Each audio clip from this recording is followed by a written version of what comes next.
That wasn't an accident. That was actually on purpose. I forgot to add that at the start of the stream. But yeah, big up everybody. Big up everybody that's locked in. Got another match preview. Great. Fucking great. There was a point like a week ago where I was excited for this run of games. It was good to finally have midweek fixtures a little bit more regularly than the usual once a month. Now, after one game, I'm already dreading it again. Absolutely stinks. Absolutely stinks. Big up to everybody that's locked in, though. Hit the like button, subscribe. Actually, give me 1 second, guys. My washing's just finished. 1 sec.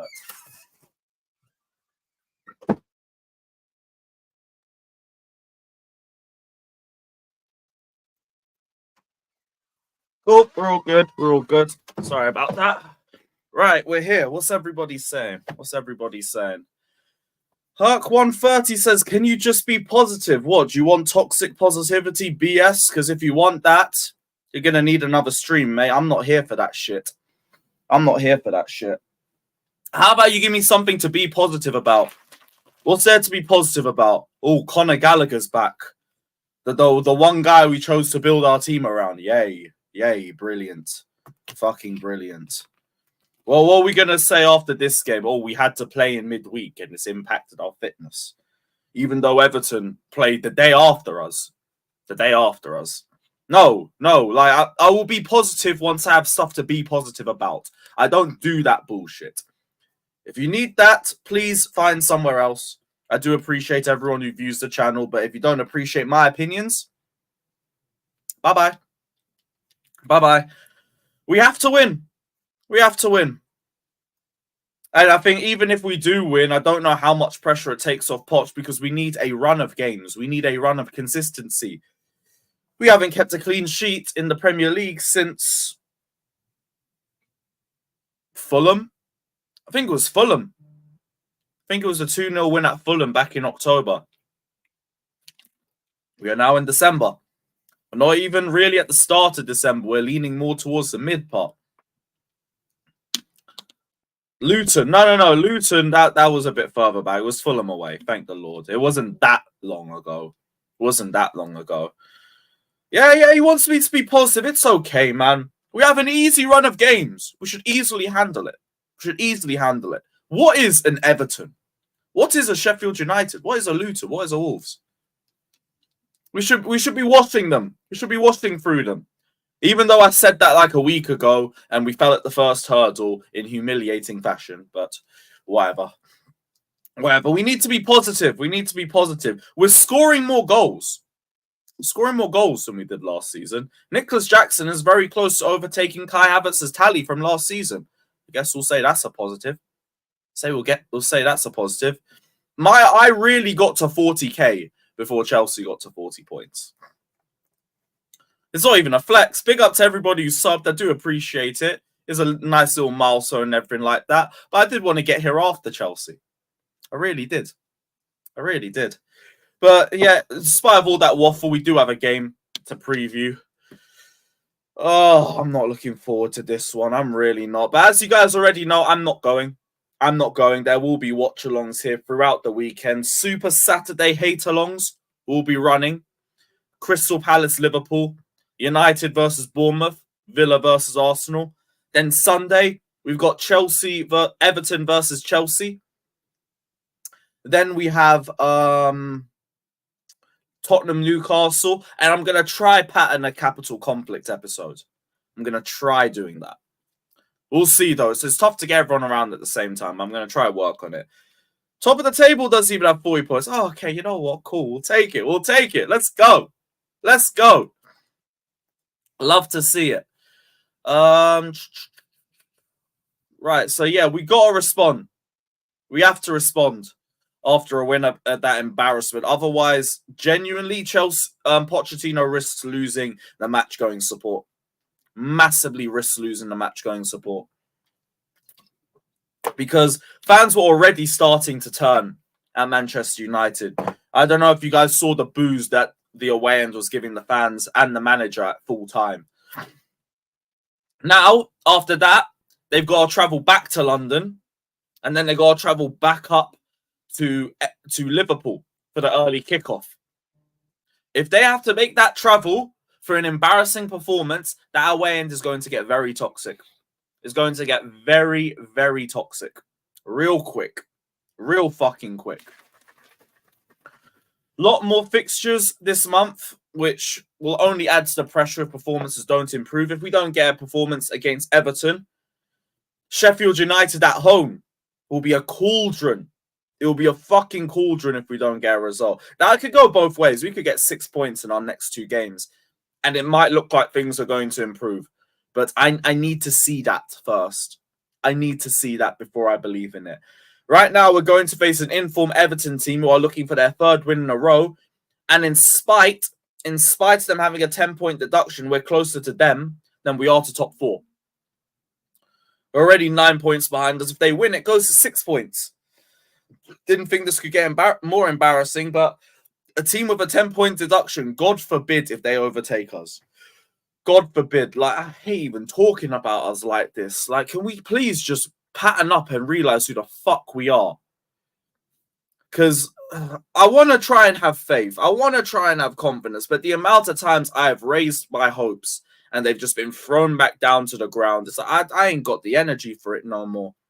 I ain't got the energy for it. How about we just play well for a good couple games and then maybe I'll believe in it. Maybe I'll believe in it after that. Guys, I've seen Ben Chilwell is back in training. Great. One less excuse for Pochettino. I know a lot of people aren't really happy to see it because of his form. I'm not going to say I'm not happy to see it. It's good to see that he's getting back to full speed and everything. Let's hope he's mentally recovered from all the stuff that he's been going through this year with losing his father and mental recovery from all the injuries that he suffered. But really and truly, I don't know how he gets back into the team. I don't know how he gets back into the team. If he's getting shoehorned back into the squad, boy, well, you better play well. You better play well, otherwise that's going to be yet another thing that Poch is going to get beaten for. But I don't really have much feeling about Chilwell coming back because I just don't know how he gets into the team. If it's left back, God forbid. If it's left wing, I might start skipping home games as well as away games. Might just do the whole... Like, what are we doing? He gets back at left back. Would you mean Lewis? Well, I would hope Cucurella starts. But you are correct. This is Poch. So maybe I'm wrong. I doubt he'll play left wing though, because like you got to put Sterling, Palmer, Gallagher as the 3. You've got to. And you know Gallagher is more likely to go back into the lineup than Chilwell is. He actually decided to bench Chilwell at a certain point. So I'm really hoping he lets Chilwell earn his place back into the team. I think that's the right way to say it. He's got to earn his way back into the team. Oh, we got another mineral muncher saying, all you Melts game Mountain Havertz out. Look at us now. Like they would have improved a damn thing. Like, what are we doing? What are we doing? What are we actually doing? Yes, because I need Mason Mount to ghost in the midfield for 70 minutes. Brilliant. I need Havertz because we don't already miss enough chances. Bring me Kai Havertz back. Yeah, clinical Kai and all of that. Come on, bruv. Come on, bruv. Yeah, I know, Hamko, but I got time today. I got time. Was it only one game? Was it really only one game? No, let me go back. So that game where he came on, that was Aston Villa. I remember that at least. Bournemouth, he got benched.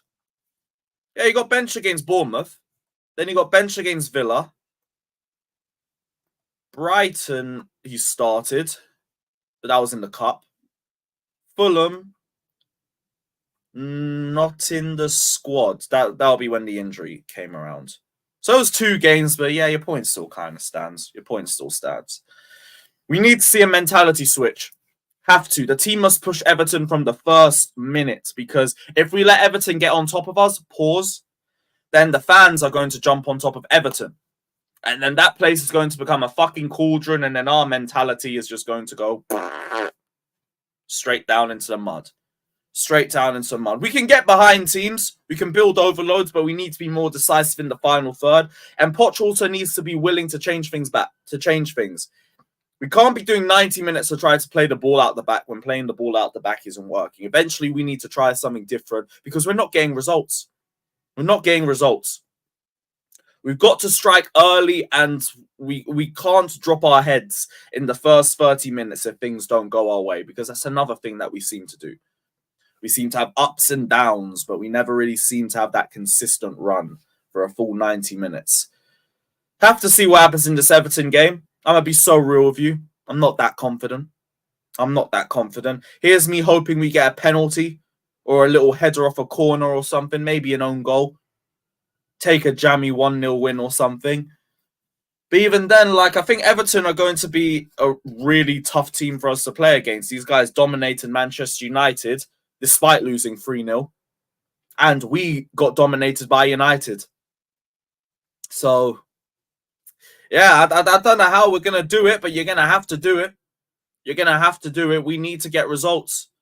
The more we go with more inconsistent results, the worse it gets. The more toxic it gets. See, I hear that with the scoreline, but every United fan I spoke to said it wasn't a great performance. They said Everton were on you guys. Now, I'll be real. I didn't watch the game. Because I was coming back from Newcastle. I'm going off everything that I've heard and the stats. The stats said they cooked you in terms of, I think, possession and the amount of shots that Everton had compared to you guys. They were peppering your goal. Yeah, I was correct. Fair enough. I was willing to hold my hands up if I was waffling on it because I haven't seen the game. But every United fan I spoke to said Everton were onto them. Now, obviously, you guys won 3-0 on the scoreline, but the scoreline doesn't really tell the full story all the time. It doesn't always do that. I said, why are you so negative? Whatever, man. Right, injuries. Lavia, Chilwell, and Nkunku still aren't ready. So that's our excuse lined up if we don't win. We still haven't got Nkunku. Nkunku isn't ready. Nkunku is vital to the way we play. We need more Chilwell because what we need is more work rate and less end product. We need Lavia. We need to throw Lavia straight back into the team. That's what we got to do. Gusto, Chalobah, Chukwuemeka, Fofana, Ugo Chukwu are all still out. Big up to Said saying Poch in. Well, if you would like Poch, be my guest. Go for it. I insist. Merry Christmas, my friend. Merry Christmas. I don't know what happened to Leslie, by the way. Noni is back, thankfully. Although I say that, how many minutes is this guy going to get anyway? Madueke might get that fucking here nigga damn minutes where we drop him on at the 87th minute at 2-0 or some bullshit. Let's stop beating around the bush. I really believe Nkunku suffered a setback in training. So I don't know and I don't care. I'll be so real. When Nkuku's back, I'm going to start concerning myself with Nkunku. Until then, I don't care. Nkuku's just become a fat excuse. Nkuku's just become such an excuse. Whatever. If he ain't ready, if he's had a setback, best of luck. Get well soon. All of that. When you're ready, you're ready. I'm not rushing you back. Just whatever, man. My problem is what's in front of me. And Christensen scored. Let's go. My guy. Big up AC. Hey, Todd Bowley. I'm sure he fits our talent ID. Let's get on it. Man. The next AC. We need that. Andreas the second. Poch quotes. Do I even want to go through this Poch quote bullshit? Do I even want to do this? Right. What are some of these quotes? The job is not harder than I thought. Better position we should be in, for sure. We knew when accepted it would be tough. We are going to challenge for top 4, maybe not now, but in the future. God willing, that's out of context. Who knows? Hopefully as soon as possible. Yeah, I'm not gonna rise to that. Probably out of context. The aim is to get top 4 this season. I'm glad he still believes in it. But he's running out of time. He's really running out of time. We are getting closer to points deducted Everton than we are to top 4. So, I don't know, but like, you got to turn things around. You got to turn things around. Poch also said it's a process that always takes time. We know what we want. You need some luck to keep the players fit, to increase the competition. With time, we'll find this momentum. At the moment, we need to stay calm, keep pushing, because we're so close. AKA, quietly, excuses about injuries, but whatever. Just win. Just fucking win the game. We cannot say nothing to the fans after the boos post the United defeat. We react based on how they react based on how they feel. We cannot blame them. We need to accept if we are not playing well, we are criticized by them. We need to accept that. Well, you guys accept it, but you also make excuses for it. You blame it on being down to 10 men for 60 minutes, or injuries, or fitness, or all sorts of bullshit. All sorts of bullshit. I guess to a point, at least he's accepting the criticism. At least he understands it a little bit. But other than that,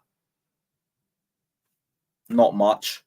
Not much. Was there any other big quotes coming out of this? Nah. You know what? There's nothing else I really want to read anyway. I saw Fraser Fletcher saying Palace could end up in line for Trevor Chalobah.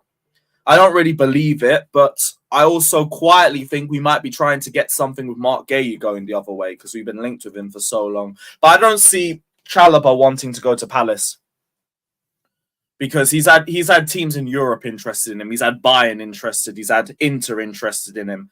He's even had Tottenham interested in him, and they are likely to get back into Europe. We're not. Palace aren't. So I don't see why he'd want to go there. Plus, with him having about 5 years left on his contract, he can afford to be picky too. I don't think that deal's going to happen, but I did see that doing the rounds, so we can talk about that a little bit. Yeah, I saw about Turkey too. 10 million he's now on the table for. I think. Was that what I saw? Yeah, Lyon are willing to sell Turkey for as little as 10 million in January. What the fuck type of fall from grace did this guy have? Someone's got to tell me what happened to him. Because, like, Lyon are bottom of the table, I think. And they're trying to get rid of him. I would have thought they'd be relying on this guy. Maybe we're missing something about him. Maybe he ain't all that. Maybe he ain't all that.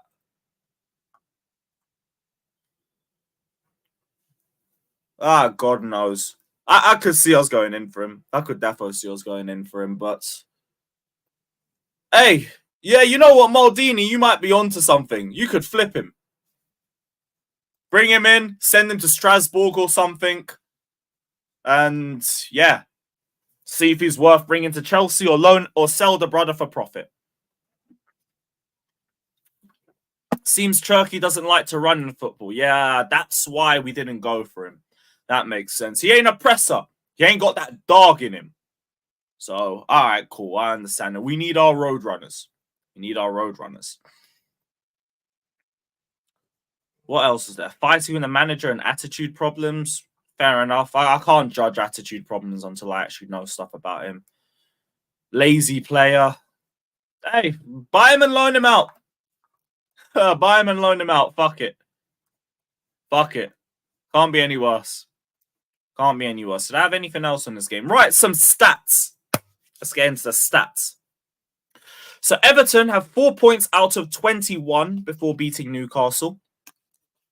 So their home record wasn't really that great until Newcastle came along. But don't worry, we're coming too. We're gonna go and help that out as well. Chelsea have failed to keep a clean sheet in 8 games, with Fulham away being the last game. We did speak about that. Last 6 Premier League games, Everton have 4 wins, 1 draw, and 1 loss. Chelsea have 2 wins, 1 draw, and 3 losses. Great. Everton. What else? Oh no, Everton have 4 points out of 21. Is that in all competitions? I don't know. What is that stat? Chelsea have now lost more league games in 2023 than they did in 2022 and 21 combined.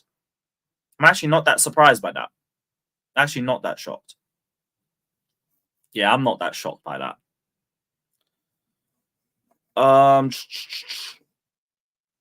EPL turf, probably if another manager comes in and fails with them, maybe then we'll have that conversation. Right now, we have an inexperienced squad that can be coached, that can be improved. And I'm not seeing this manager improve anybody except Sterling and Gallagher. So I don't have a lot of energy for these players except the players that have been here for over a year. I always say I give players their first year. Always. I always will do. London sides have won their last 3 at Goodison Park. Well, I can't wait till we ruin that. Everton haven't lost 4 to London teams since April 1993. Chelsea have won 1 of their last 8 Premier League away games on a Sunday. Fucking hell. And winning, if we were to win, would be our first consecutive away Premier League win at Everton since 2006-07 to 07-08. Very intriguing. Very intriguing. Now, you could argue Sterling's improved from last season. Let's not do that. Like Sterling was a bag of shit last season. Straight up. Straight up. I think he's improved. I think his dribbling's improved. Passing probably has improved as well. Finishing's always been here or there. Always been here or there. And well, let's not say he's improved Palmer. Like, Palmer's come in off what he's did at Man City and has just been given more of a spotlight to show himself. That's it. That's it. I said, speak about Mudryk, the boy is pants. I do need to see more from Mudryk. Like, all he seems like is a bit of a track runner, in all honesty. But I do still feel like I want to give him a bit more time before I choose to write him off. But as of right now, I can admit he's not been good enough. He's not been good enough. And that's fine to say. But yeah, link is going out. We're going to send a link out to the panel. Big up to everybody that's locked in. Keep hitting the like button. Subscribe if you haven't done so already. Super chat if you want to guarantee your comment gets read out. And let's get the panel in. Let's hope someone else can sprinkle some positivity into this, because I don't know, man. I don't know.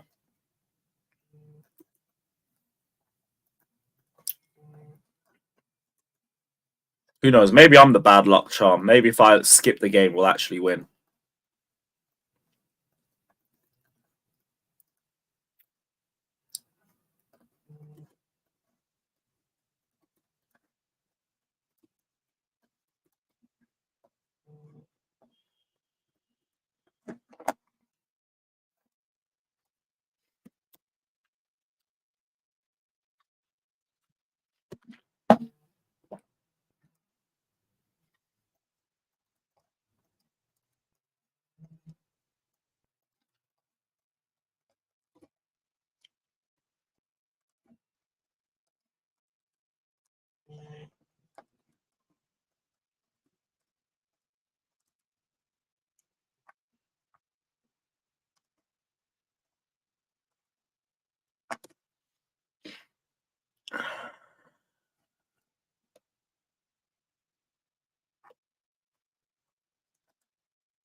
I think that's everyone.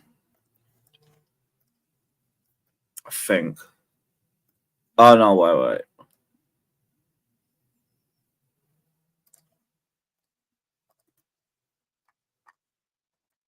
Cool. Right, let's see who's in here. Yes, Scott, what are you saying, my guy? Not much. You able to spread any positivity for this game? Absolutely not. You're asking me for positivity with this manager. Tom, I'm in the same boat as you, hit it. Bro. I just want to see if anyone can spin this.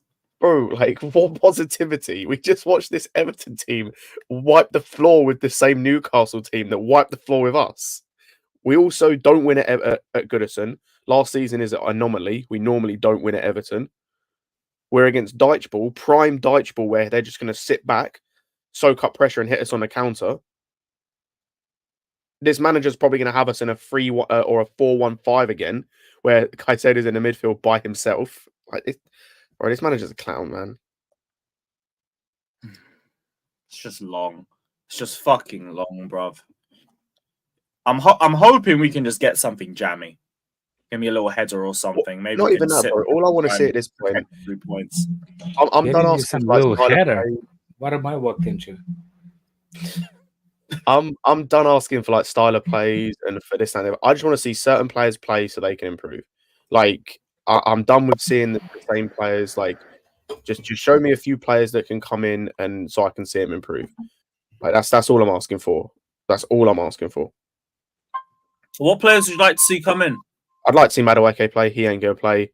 I'd like to see the centre back partnership that I've been asking for the entire fucking season. That ain't gonna happen, but I'd like to see it. Like I'd just like to see something different. Like we ain't gonna win, so like I'd just like to see you try. Considering he talked about the young players and how they need to like develop. Cool, start developing them, please. That's fair. And developing players. We shall see, man. We shall see. You don't understand. I was in the trenches in terms of I would literally all I asked for at the start of the season was style of play. We've gone further, but I didn't think I could go lower than that. I'm now not even asking for a style of play. I'm just asking for a bit of development. That's where I just want to see. I just want to see 3 points. I don't even Matson's think I'm one. getting that. I forgot Matson. Play Matson. What? Fuck it. Why not? Just let him play. Because why? I gotta go, guys. I'm sorry. Just got a phone call. I gotta go. I'll see you guys. I no worries, Alex, man. Big up, bro. Everything's good. What cameo? The Matson v Man United cameo. It's all crazy. Steve, you obviously played Everton and lost 3-0 yesterday. Well, what do we have in store for us on Sunday? Can you help us? God damn. I mean, bro, here's the thing. Like, that whole fucking game, they were gonna score eventually. We were honest to God, we were just awful. We were second best in pretty much everything. 50-50s, the physicality. They gave us a dose of our own medicine, right? Because we can bully teams, particularly at St. James's Park, like physically outman them, outhandle like everything, bro. So that's one thing. You're gonna have to be physically up for it. They move so fucking quick. They like hunting packs and everything, and just, bro, I actually think you might get a draw just because of their finishing is so inconsistent. Like you have their performance versus Man United wasn't that different to when they played us, and they lost 3-0 in one of the games and 3-0 in the other, and they won 3-0 in the other. So maybe you could get like a draw or something, but you got to take your chances when you have them. Isak missed a header. Trippier made 2 big mistakes. So yeah, y'all are. It's gonna be a difficult game for sure. Like for anyone, take our chances, man. Does he know? Yeah. Oh boy. Well, at the very least, you know what? We could both just be as wasteful as each other. Oh yeah, 100%. That could just be a stink fest in the final third. Just like it was on Wednesday, to be fair. Yeah, we just kept letting United just bend us over all game. That's just it. Hey, that's not even a pause. They did it. They did that shit. And Chelsea just let it happen. Yeah. You just froze. You can't do that versus Everton. The thing that you have in your favor, though, like I said, is that one game they don't take their chances. They're down 3-0. Albeit the Garnacho goal, the freaking wonder goal that happened early. So unless you got something like that planned, you're gonna have to just you have to take the lead. Like you ain't gonna if they score the first goal, and this goes for pretty much anyone that plays against Everton. If you don't score the first goal, you're probably not gonna win. I mean, that goes for most the fans jump on their back. Yeah, it becomes a cauldron. Yeah, so it's just they're gonna survive. Like I gotta hold that. I thought they were gonna get relegated, but I guess next year they're gonna have to deal with that. But no, they were excellent. Like man, it's so crazy that we're closer to them than top 4. They didn't have their best midfielder Onana in there, and they had Dwight McNeil was excellent. You got to keep an eye on him. You have to keep an eye on McNeil because he was roasting Trippier, to be honest. And the crazy thing is that the goal actually came because of a Trippier mistake. I think it was a 60-something minute. And then from then on, I was just like game over. And then they scored a few minutes later. It was like 2-0. It was done. It was done. Yeah, it was 2 goals in quick succession. Yeah. 2 Trippier mistakes, which he don't do often. I'm still pissed about it, but like, yeah, bro. So if you let them, if you give them opportunities, like if you make big mistakes, they capitalize on both of ours from Trippier. So yeah, it's gonna be tough for you guys. And Garner wasn't even playing. Onana wasn't playing. They didn't have. They Big brought up him. everyone. So what's Big going? up, Mike. Big up. Oh yeah, it's gonna be a tricky game for anyone, not just you guys that goes there if they keep playing like that. So Big up Staffy saying, how's the mud been since I left? Very, very lonely. Very lonely, my friend. Like, I can't even call Staffy my mud brother anymore. No, it's just me. I'm a single child again. Brilliant. Fucking brilliant, man. Big up Staffy, though. I hope you're enjoying life above us again. Mike, what were you saying, my guy? How are you feeling going into the game on Sunday? Bro, we're losing, man. We are gonna lose. I can just see the game. We got dominate the ball, get a few chances, miss them, keep dominating the game, lose the ball, make a silly mistake at the back, concede from an individual error. They score. They get a corner. The corner comes across the box. Someone's not marking the man. Probably Conor Gallagher. Second goal, 2-0. Can't score. Heads go down. Yeah. Punch out. Oh, you think it's going to be 2-0? I mean, Yeah. why am I even saying that? Like, Yeah. it's not potential. Absolutely. I'm just quietly thinking it's going to be 1-0 either side. But I just deeped with our mentality. If we concede the first, we could easily concede the second. I cannot see us holding a 1-0 win, bro. that's true. I can't see us holding a 1-0 lead. Yeah. And I think as well, if we go behind, we're just going to shit our pants. Exactly. Yeah, because The same way we did against United, the same way we did against Everton. Newcastle. Yeah. Nah, like Man. that's gonna be a tough game. Let me pull up their lineup. What they had. man. They had Both our goals in those away games were just moments of magic. Yeah. One Sterling free kick, one Palmer just paused and shot. Exactly. That's it. We'll make chance on transition, but I mean, will we even have the end product there? We get the ball to the striker. Lewis Sam Twitter, is that CS Sam account? What's he saying? Steve. Yo. So what are your opinions on Arne Slot as a manager? I've never seen him coach. I really like him. To be honest. Plays really, really like he reminds me of Postecoglou because like he will dedicate mad bodies forward, a lot of bodies. Yeah. And when they come up against Atletico Madrid and Roma, who know how to counter effectively, they did die by that sword, but they can blow teams away if they're around the same level or below. They blow out teams most of the time. So I really like Slot. I really like Arne Slot. So how is he in like post-match interviews? If you've seen anything, or how does he carry himself in the public eye? Is he like a coward, almost like a timid guy, or is he like outgoing and confident? He's very brave, very brave. Like in terms of like he's not intimidated by anyone. Like they played Atletico Madrid home and away. They lost both, but they gave a really, really good account of themselves. So, bro, like, I'm a big fan of him. I'm a big fan. I like when he has the players. You need to. He plays with 3 8s, and what we have those 3 8s. I say that kind of works with what we're trying to do. we have those. Yeah, on. Basically, and then one will sit back a little bit more than the other. I'm trying to think. It's Vifa. Last year it was Kokchu, who was the kind of he was a box to box, but he was a 10 essentially playmaker. And final question. Yo, what's final up? question. Would would you say he implemented his style in a fairly reasonable period of time? 100%. 100%. Feyenoord were, let's see, the last time they won the Eredivisie title was, I think, 16-17. They had Dirk Kuyt, a few other guys. They won that. And then they were in the 17-18 Champions League group with Napoli, Man City, and one other. So he immediately, like when he was appointed, he won the Eredivisie. So this is his third full season, I believe.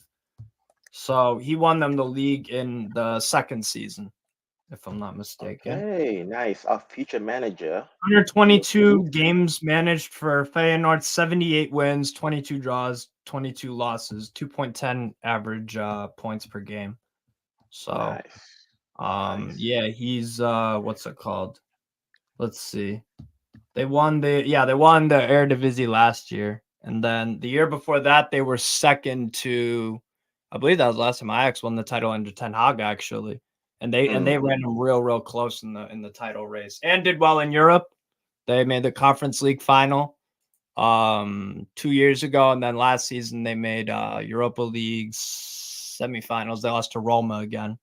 So okay, nice. but yeah, like he's a very good manager, bro. He's a very good manager. Like if he different kind of system of Postecoglou a little bit, but the same kind of concept. So sometimes they go 4-2-3-1 or 4-3-3, but yeah, I big fan of him. He's gonna go to a bigger club or whatever, richer league or whatever. So, Bro, okay. I'm gonna be doing some manager scouting in these upcoming weeks. Yeah. What was that unnecessary last paragraph? Yeah, whatever, man. Do y'all think that fucking Poch is gonna get sacked though this season? Like I could see. Yes. I could see something where he doesn't make it to January. I could see that. Like, let's say you lose. I don't think he will.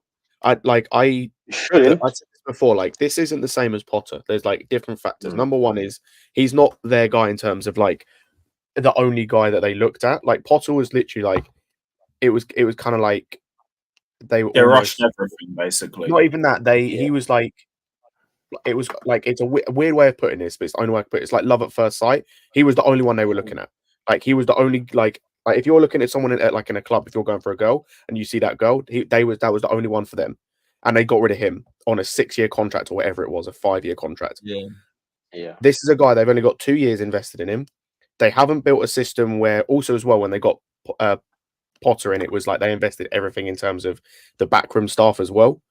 And like a lot of the signings and stuff like that, they haven't done that with Poch.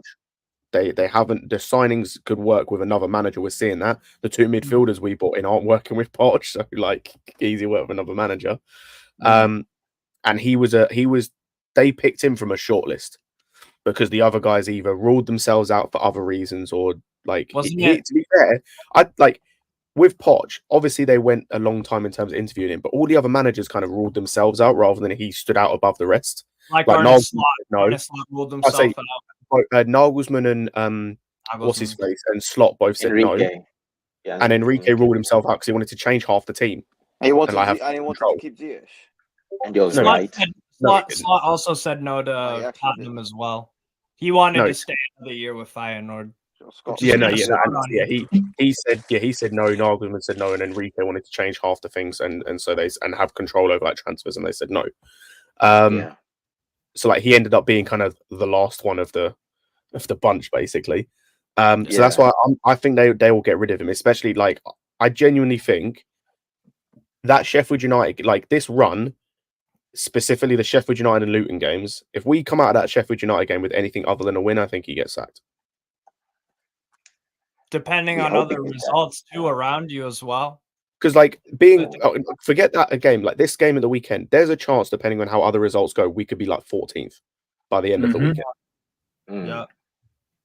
Yeah. And then if we go to Sheffield United after that and we can't get a result, then like it's literally it's at the bridge. It's at the bridge. The Sheffield United one. Yeah. Because after that game, it's the Carabao Cup game against you lot. Yeah. Yeah. And like that's basically our season.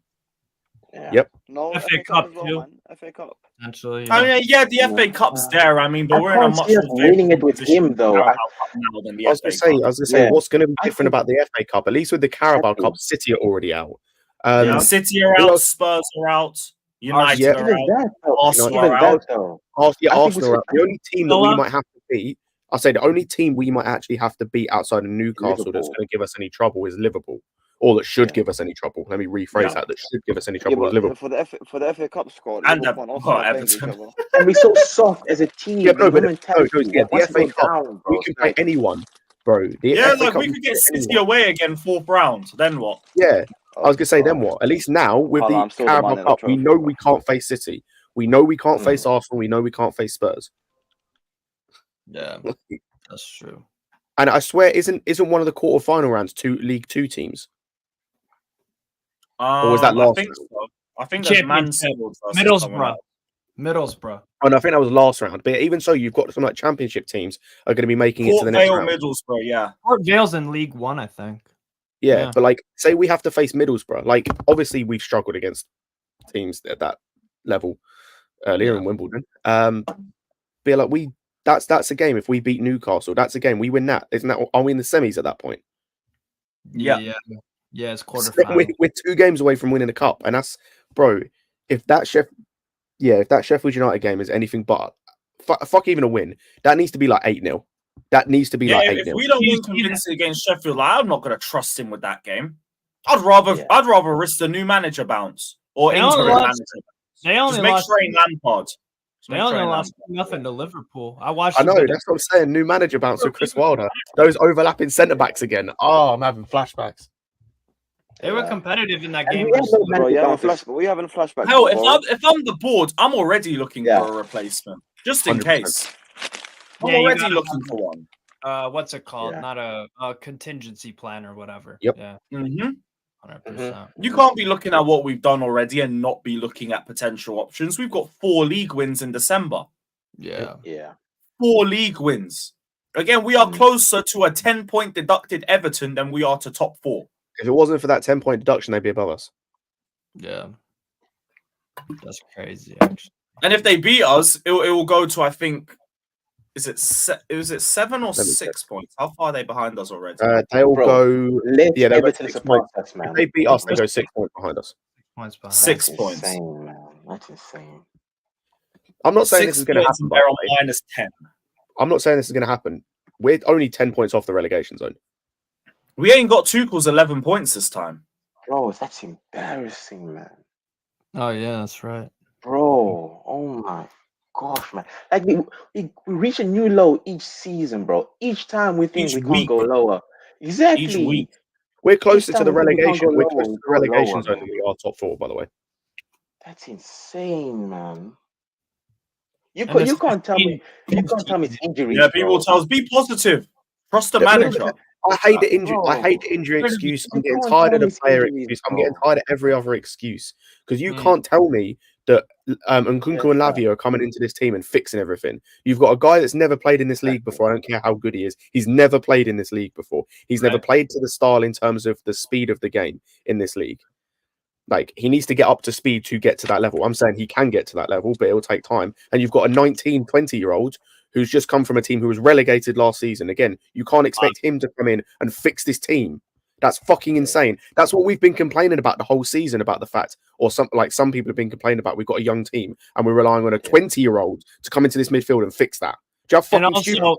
speaking of that 20-year-old, Poch, I think, likes Gallagher. So that's a decision. It's like, do you play midfield Enzo Caicedo and for me, it's the Sorry, he's 19. Oh my god. I can't see Poch implementing those plays into the team properly, bro. 100%. Bro, not even that. Can't forget that. He can't even keep these guys fit. How many fucking setbacks have these men had because of this dude in his fucking training sessions? Bro, Lavia had an injury. Can I ask a question? Had Lavia had an injury before he came to us? Yeah, he did. Let me look it up. Southampton, the ankle injury. No, as in last season. As in last season. Yeah, last season. Yeah, I'll look it up. I don't think so, but I'll check transfer market. Hold up. Because he was out for a while at Southampton, remember? Because yeah, I know Back we end. bought him. I know we bought him when he was like had a niggle or had a knock or something. Yeah. Yeah, I swear since he's been here, he's had about 4 setbacks under this manager. Bruv, insane. Which is nuts. That's it. Insane. That's insane. Yeah, That's Scott, fucking insane. like, we don't. Oh, come on, man. You can't be blaming him for injuries, bro. We don't know that for certain, man. What you, bro? When are these man Bro, getting come injured? on, man. When's Madueke Don't- getting injured? Where? No, Oh, where allow it, is man. Madueke getting injured? He doesn't play football. Where's Uga Training. getting injured? He doesn't play Training. football. He gets what Lewis said earlier minutes. Like I can't say I'm a Also- competitor at work. Also, Where's, why are we so bro, tired? where's Lavia Why are we getting these so tired? setbacks from? Lavia hasn't played football in like 5 months. Where's Yeah, Nkunku there's getting not- the setbacks from? Badiashile had setbacks. Where are all these fucking setbacks coming from, man? These men don't play football. Yeah. We're playing once Yeah. a week. Yeah, but setbacks Yeah. are normal, man. Bro, and we are tired as a team because we run so much in training. City's- It's like so obvious, bro. And the stories coming up from his past plays, they were saying he makes us run so much in training, and then when you complain, he makes us run even more. Mm.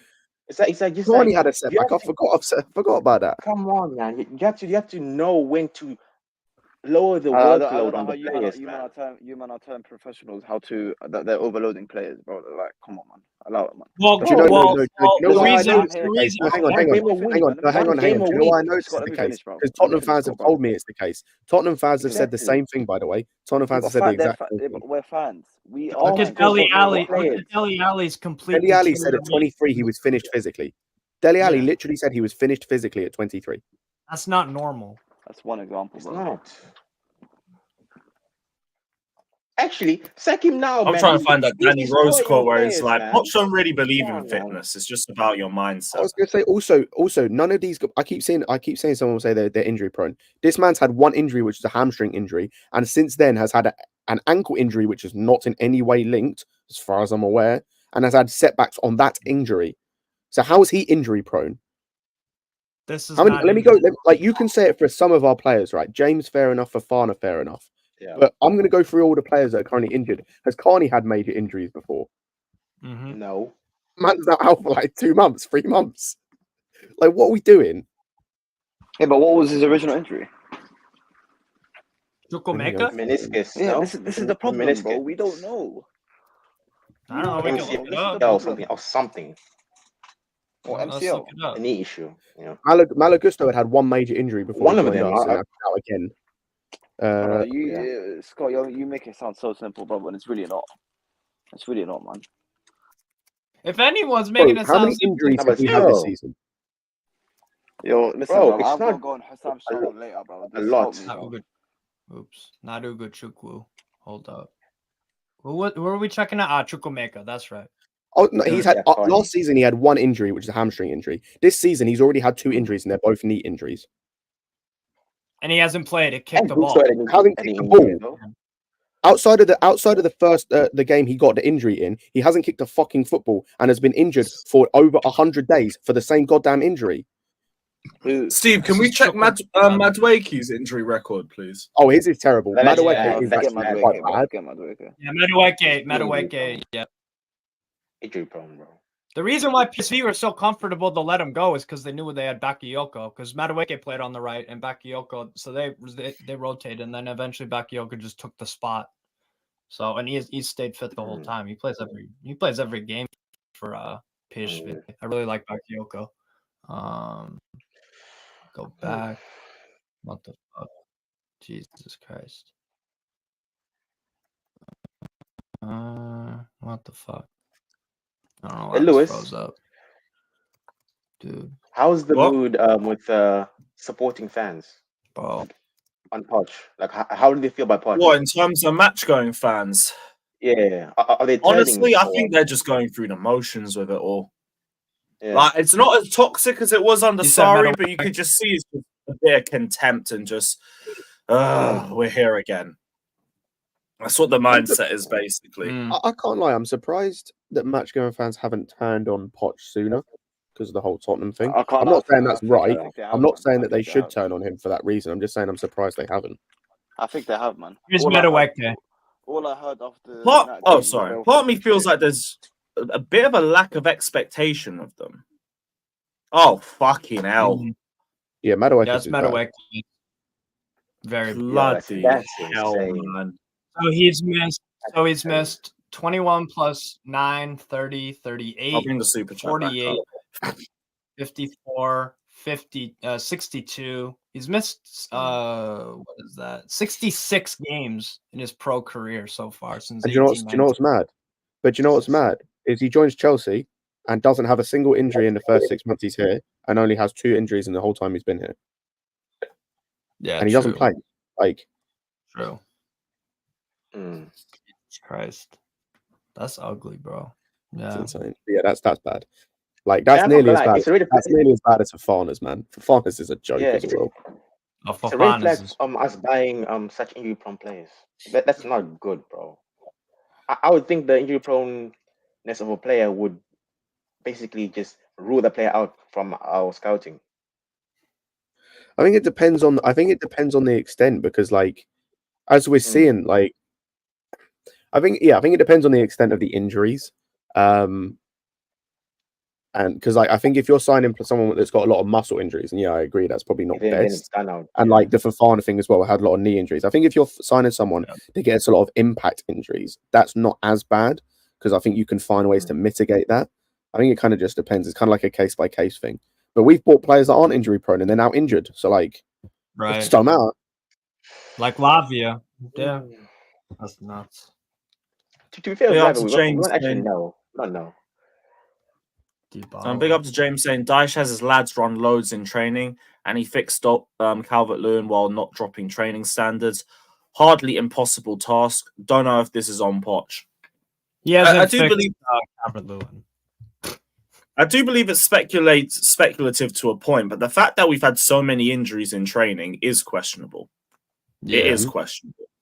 I don't know how much further there is, but it is questionable. And the fact that there is previous, like, yeah, whether we want to believe it or not, whether some of us want to believe it or not, there is previous. This has happened at other teams, that he has come in and pushed that. Like, I understand pushing players to the physical peak. I understand that, because we did need a sense of that. We did need a sense of that last season, because we weren't there. But like, there's the thing is going too far, and I think Poch goes too far. Yeah. Yeah. Like the complaints from Southampton players about this. I didn't realize that. So he's got previous at 2 clubs. Yeah. Hey, maybe at Espanyol he was doing the same thing. That's probably just maybe. I don't remember hearing anything about this at PSG. Is what I will say, but obviously, how much they were. Yeah, I'm trying to think with Paris Saint-Germain. They told him to. I mean, I think they had injuries. They had injuries, but I don't know whether it was down to like. So that was when they had Juan Bernat. He was out. I know Mendes got injured quite a bit. Nuno Mendes. Yep, Nuno Mendes. Was Ronaldo playing? I want to say he got injured. No, Wijnaldum, yeah, he barely played for them because he got injured real early. Renato Sanchez, another, but he's an injury. He was injury prone. Yeah, he's Ghana Gay there. Ghana Gay, I think was before he left. Second season, yeah. Oh yeah. I'll look into that. So I don't remember the injuries being too big of a problem at PSG. I don't think so. I can remember, but I don't know. To be fair, I didn't even know about the Tottenham thing until I got told. Like, I didn't know about the Dele Alli quotes. I didn't know about the Danny Rose. Apart from, I think actually Lewis has shown us the Danny Rose quotes before. But like, I didn't know about the Tottenham thing until Jez told us. Like, it was when Jez told us on stream, and I was like, huh? I was like, what? It's like, wait, this has happened before. We really spent 3 months looking for a manager just to get this prick. Yeah, that pisses me off. I think that's what pisses me off. That's like the main and only criticism I'll give these owners is like, and it pisses me off. Like, you spent 3 months like interviewing this guy, bro. I tell you what, Poch must be the smoothest man in interviews I've ever met. He was lying through his teeth. I'm 100%. I'll bet all my money on it, because there's no way he was telling the owners that this is what we were getting, and he could deal with this, and now he's complaining, oh, this is difficult. Bro, he was doing what we all do in interviews. You know, when you lie on your CV and you lie about the experience you have, and like Saeed was talking about the other day with Rants, like where he put his mate's number down as like a reference, and they pretended to be someone that he worked with and said he was really good just to get a job. Like, Hey, boy.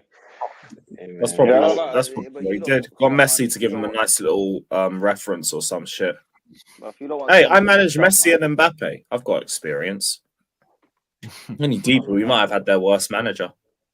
Everyone's potch out already, Bumba club, bro. Yep. Get him gone. Trust is earned. Faith is earned. Yeah, Yep. I mean, you lot questioning him, questioning the board. I don't know if you lot were saying this when we hired him.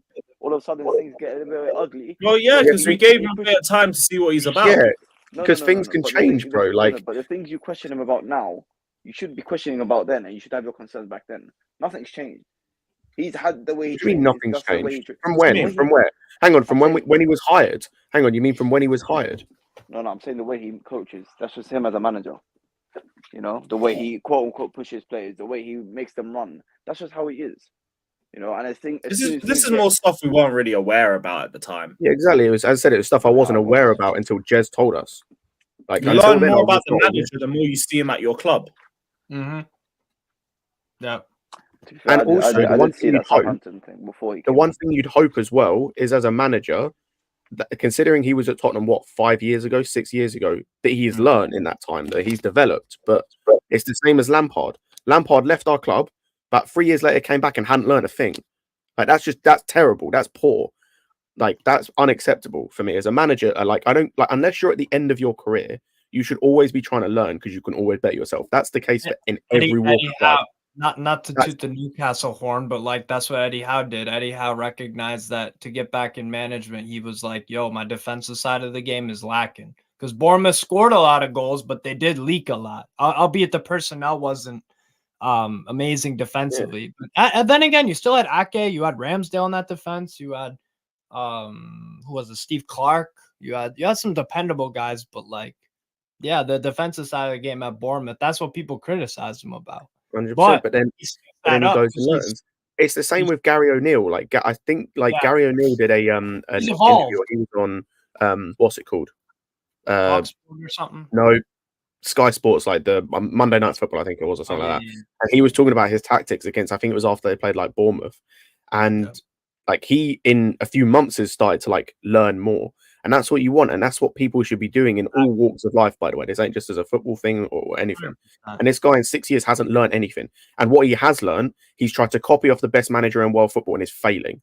Because he wasn't doing some of the shit I'm seeing now at Tottenham in terms of on the pitch stuff. At Tottenham, he was playing with 2 proper wing backs and getting them high up the pitch, overlapping. Now he's got a centre back playing left back, having him first invert the first like half of the season, and then had him like now he has him overlapping like a proper left back. So why don't you put a proper left back there? And that's what I'm saying. Like, he's learned nothing in 6 years, and the shit he has learned isn't working. It's like, so you're not developing. Then you're the same dude you were 6 years ago. He's the same guy at PSG. I need to look into the injuries thing though. I'm gonna check that out actually. Let me think here. Transfer marks. So he was at PSG, I think, 2 years ago. Oh, and by the way, if Poch somehow improves the team, we are willing to give him more time. It's not like it's something where we're Poch out and he's staying Poch out. He has to show us something for us to get behind him. So what you're saying, you're gonna keep changing your mind, bro? What is this shit? Yes, No. because when new evidence comes forward, when the body of work either improves or regresses or stays the same, then yes. I'm gonna need more than a win or two to have faith in this guy. I said it at the start of this stream when I came on. All I asked for at the start of this season was a style of play. I didn't care about where we finished, about what we won, what we lost, cups, none of that shit. I asked for a style of play. We are halfway through the season, and I can't tell you definitively what our style of play is. And even if I could tell you what our style of play was, we can't play it well enough that it's in any way effective. Bro, in preseason, I saw a style of play with Jimmy when I went to the Chelsea Newcastle game in Atlanta and the Brighton Chelsea game in Philly. I saw a style of play and all that kind of stuff. And it's like he's neglected that. And that's what Jimmy talks about all the time. He went in to Chelsea and the preseason you saw a style of play, and then all of a sudden when things got serious, when the real competitive games that mean something turn up, then it's like, why isn't that there? Do you know when oh fucking hell, man, I'll give up. What do you give up on? You haven't given up on Ziyech yet. So Never, man. Never, bro. you're resilient, man. I feel you, bro. Also, going back to preseason as well, even though it was basically irrelevant, like as Yeah. as you said, Steve, we saw a style of play, and that was something we could build on. Mhm. And it took one injury to one player to change it. Yeah, and that's wild. That's wild because Yeah. a team should never be a one-man show because No, those kind of teams Yeah, rarely especially- win trophies. Especially when you have good backups for him. You had Madsen still. but the at thing is, point, even and if Carney. you didn't have good backups, we're seeing it with Ange. Like, and even though he's losing games, he's sticking to his principles because what that will do is it will build cohesion with the players that are playing. So, say for example, right, they've got at the moment they're missing Madison, they're missing Van der Ven. That's cool. The players around them, though, like Benton Kerr before he got injured, coming back into that team and playing, he's going to get cohesion in that team and in the way of playing with the rest of them once he got injured. So it's a bit different. But like, so when Van der Ven comes back, the rest of the team is still the same, and they're still of the same mindset and they understand the way of playing. Like when Nkunku comes back, he's going to be playing in a completely different style to how when he got injured. Yup. So there's no cohesion. Like there's no understanding of No okay, I patterns of- immediately come back into I'm the just saying team. that. Yeah. There's just no saying this- patterns of play established. Oh, sorry. Go on, Mike. Go on. I was just saying that point to emphasize the fact Yeah. that he had no faith in the system was playing in preseason. Right. That it was built off one player. Exactly. And the thing is, our system now is built off one player anyway. It's a worse player than Gallagher. we went from having our system built around Nkunku to now our system is built around Gallagher, seemingly. But you know, Oh I my don't even look. I would argue even that Liverpool game. I saw what I saw in preseason, and then Carney got injured, so I don't think it's Nkunku. I think it's Carney as well. Carney got injured against West Ham. No, Yeah, that's what I'm West- saying. Which is after the Liverpool game. But that's what I'm saying. We saw it in Liverpool where Carney He played. still had We Madsen the got whole. injured we saw glimpses in the West Ham until he got injured He still had Madsen. Also, So why didn't you carry it on? because he's a dickhead. Bro, There try we go. Modric, try Sterling in 10. No, try Scott, don't get me wrong. try someone else in the 10. Also, Ziyad, it wasn't the same. It wasn't the same as what we saw in preseason because he made I think it personnel was still changes. very similar. Very No, similar. it wasn't the same because he made personnel changes. No, Chilwell in left. terms of the Colwell way we left were back. playing. No, that's cool, but the personnel wasn't the same either. The system, fair enough, the personnel wasn't the same. He immediately changed personnel him, but was, Chilwell at left wing for no reason. He hadn't played left wing the whole preseason. Cole hadn't played left back the whole of preseason. He played centre back. Still makes no Chilwell didn't play sense. left. Still makes no sense. Chilwell was quite advanced in preseason, Scott. Say Quite again? advanced, bro. I think Chilwell was quite advanced in preseason. There's quite advanced, and there's wing. There's a winger as a winger. Yeah, man, I think Carney is fucked us up more over than Nkunku's injury But in then terms you of still changing the style. So again, then that comes back to the same point. Though. That comes back to the same point. Then. So it required the second player to get injured for you to change everything. That shouldn't matter. 100%, The patterns of play and the build up and everything should be the same regardless. You might have to plug and play a couple of players here and there because don't forget we then signed Palmer at the end of the window, so you could just put Palmer in that 10. We've seen he can play there. It might not be his best position, but we've seen he can play there. But you didn't. You switched up the whole thing. You switched everything up for no reason. No, facts. Yeah. Cool, and that's why I don't think he's good enough. Because if you believe in your system, you don't change it. Like you might tweak it a little bit here and there, unless you're one of the best in the world, like we've seen Pep do multiple times. Like he keeps refresh. Klopp, who had to change it again, he tweaked it because of certain things. Like, unless you're that level, you shouldn't be tweaking it if you believe in your ability and you believe in your system. He didn't believe in his system. And Scott, the one exception to the rule is if you do change the way you play, you better get results, right? So if you have a player injured that's significant to the system, that's cool.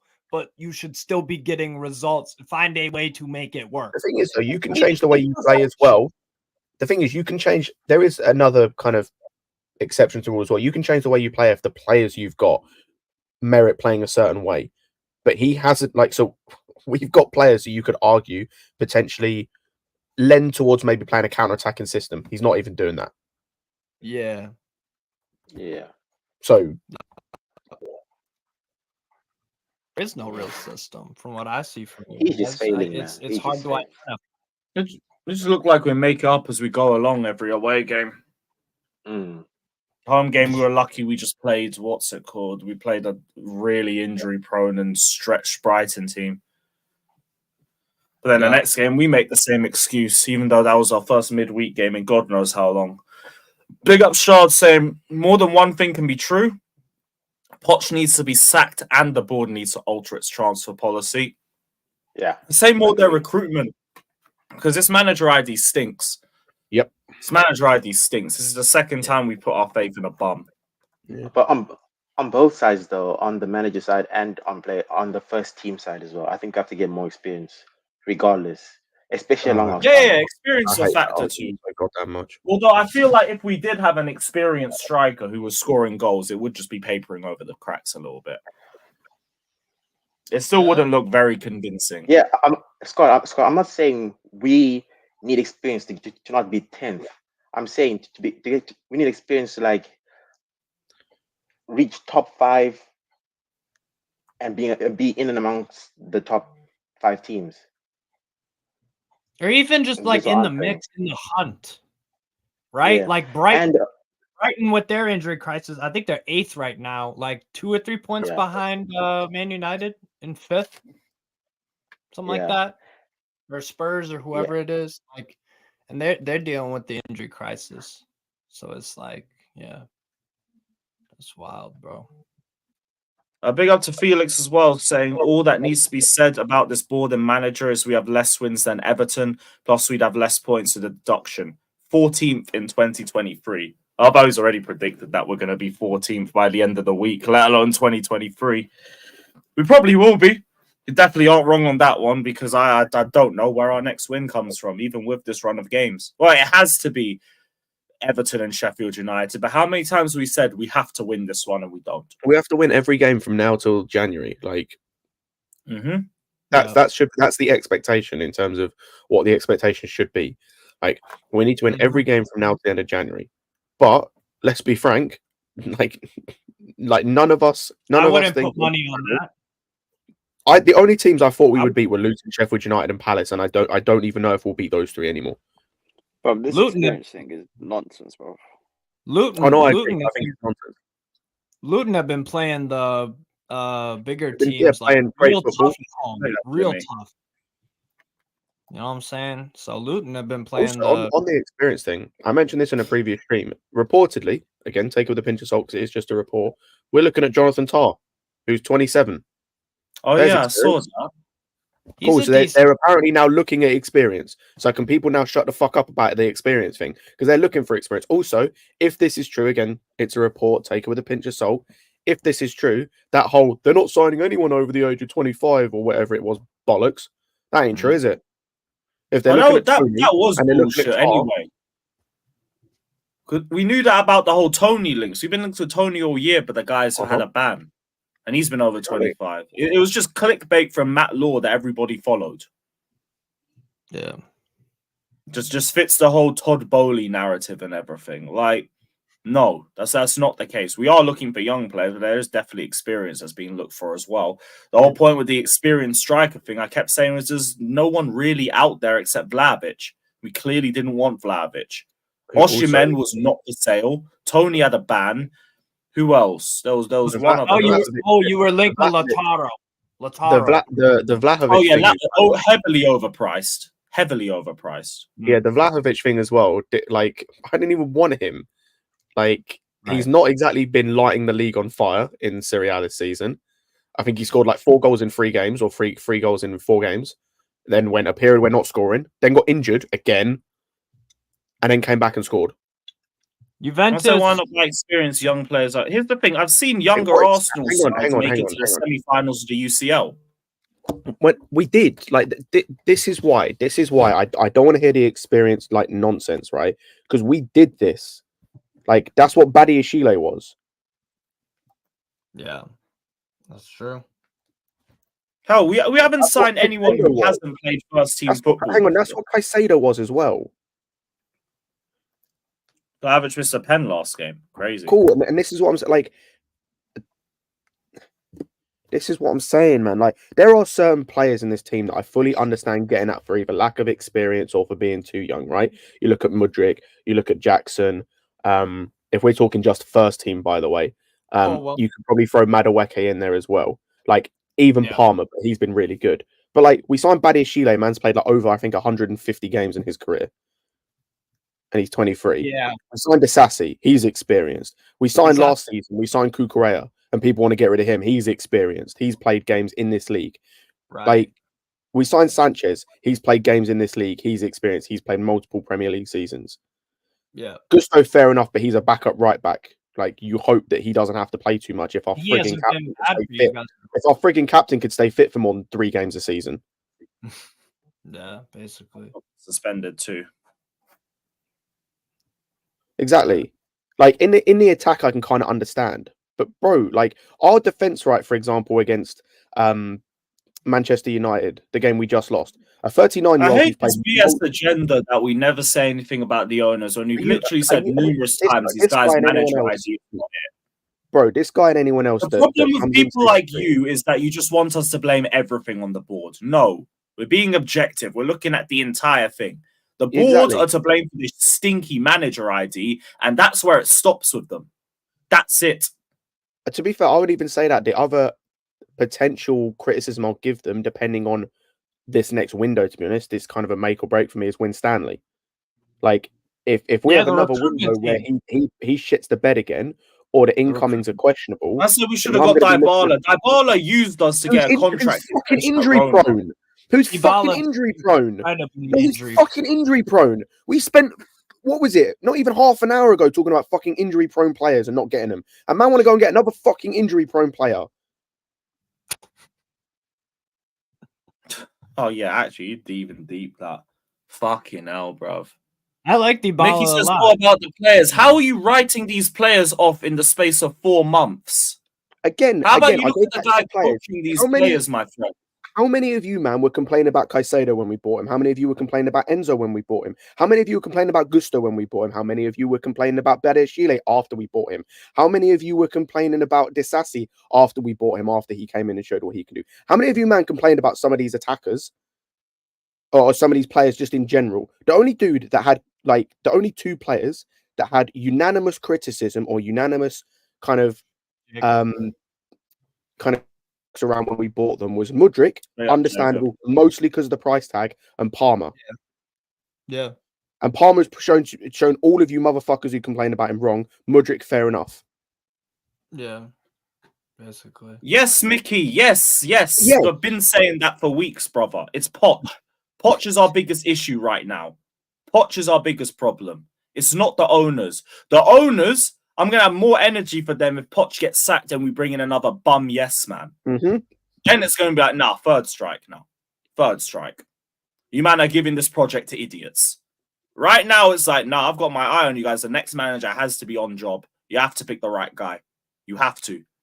But right now, everyone acting like the Bowley is our biggest problem. No, he is not the one setting up this bullshit on a weekly basis. He is not the one making excuses on a weekly basis. Big up to Danish Maldini because he's actually taken a step back. Reportedly. No, to be fair, like this came out in the summer as well. I just completely forgot about it. The whole idea was that he was going to take a more hands-on approach until he sorted out his infrastructure and then he was going to step back. Yeah, I'm also like taking a pinch of salt because it's the mail. But yeah.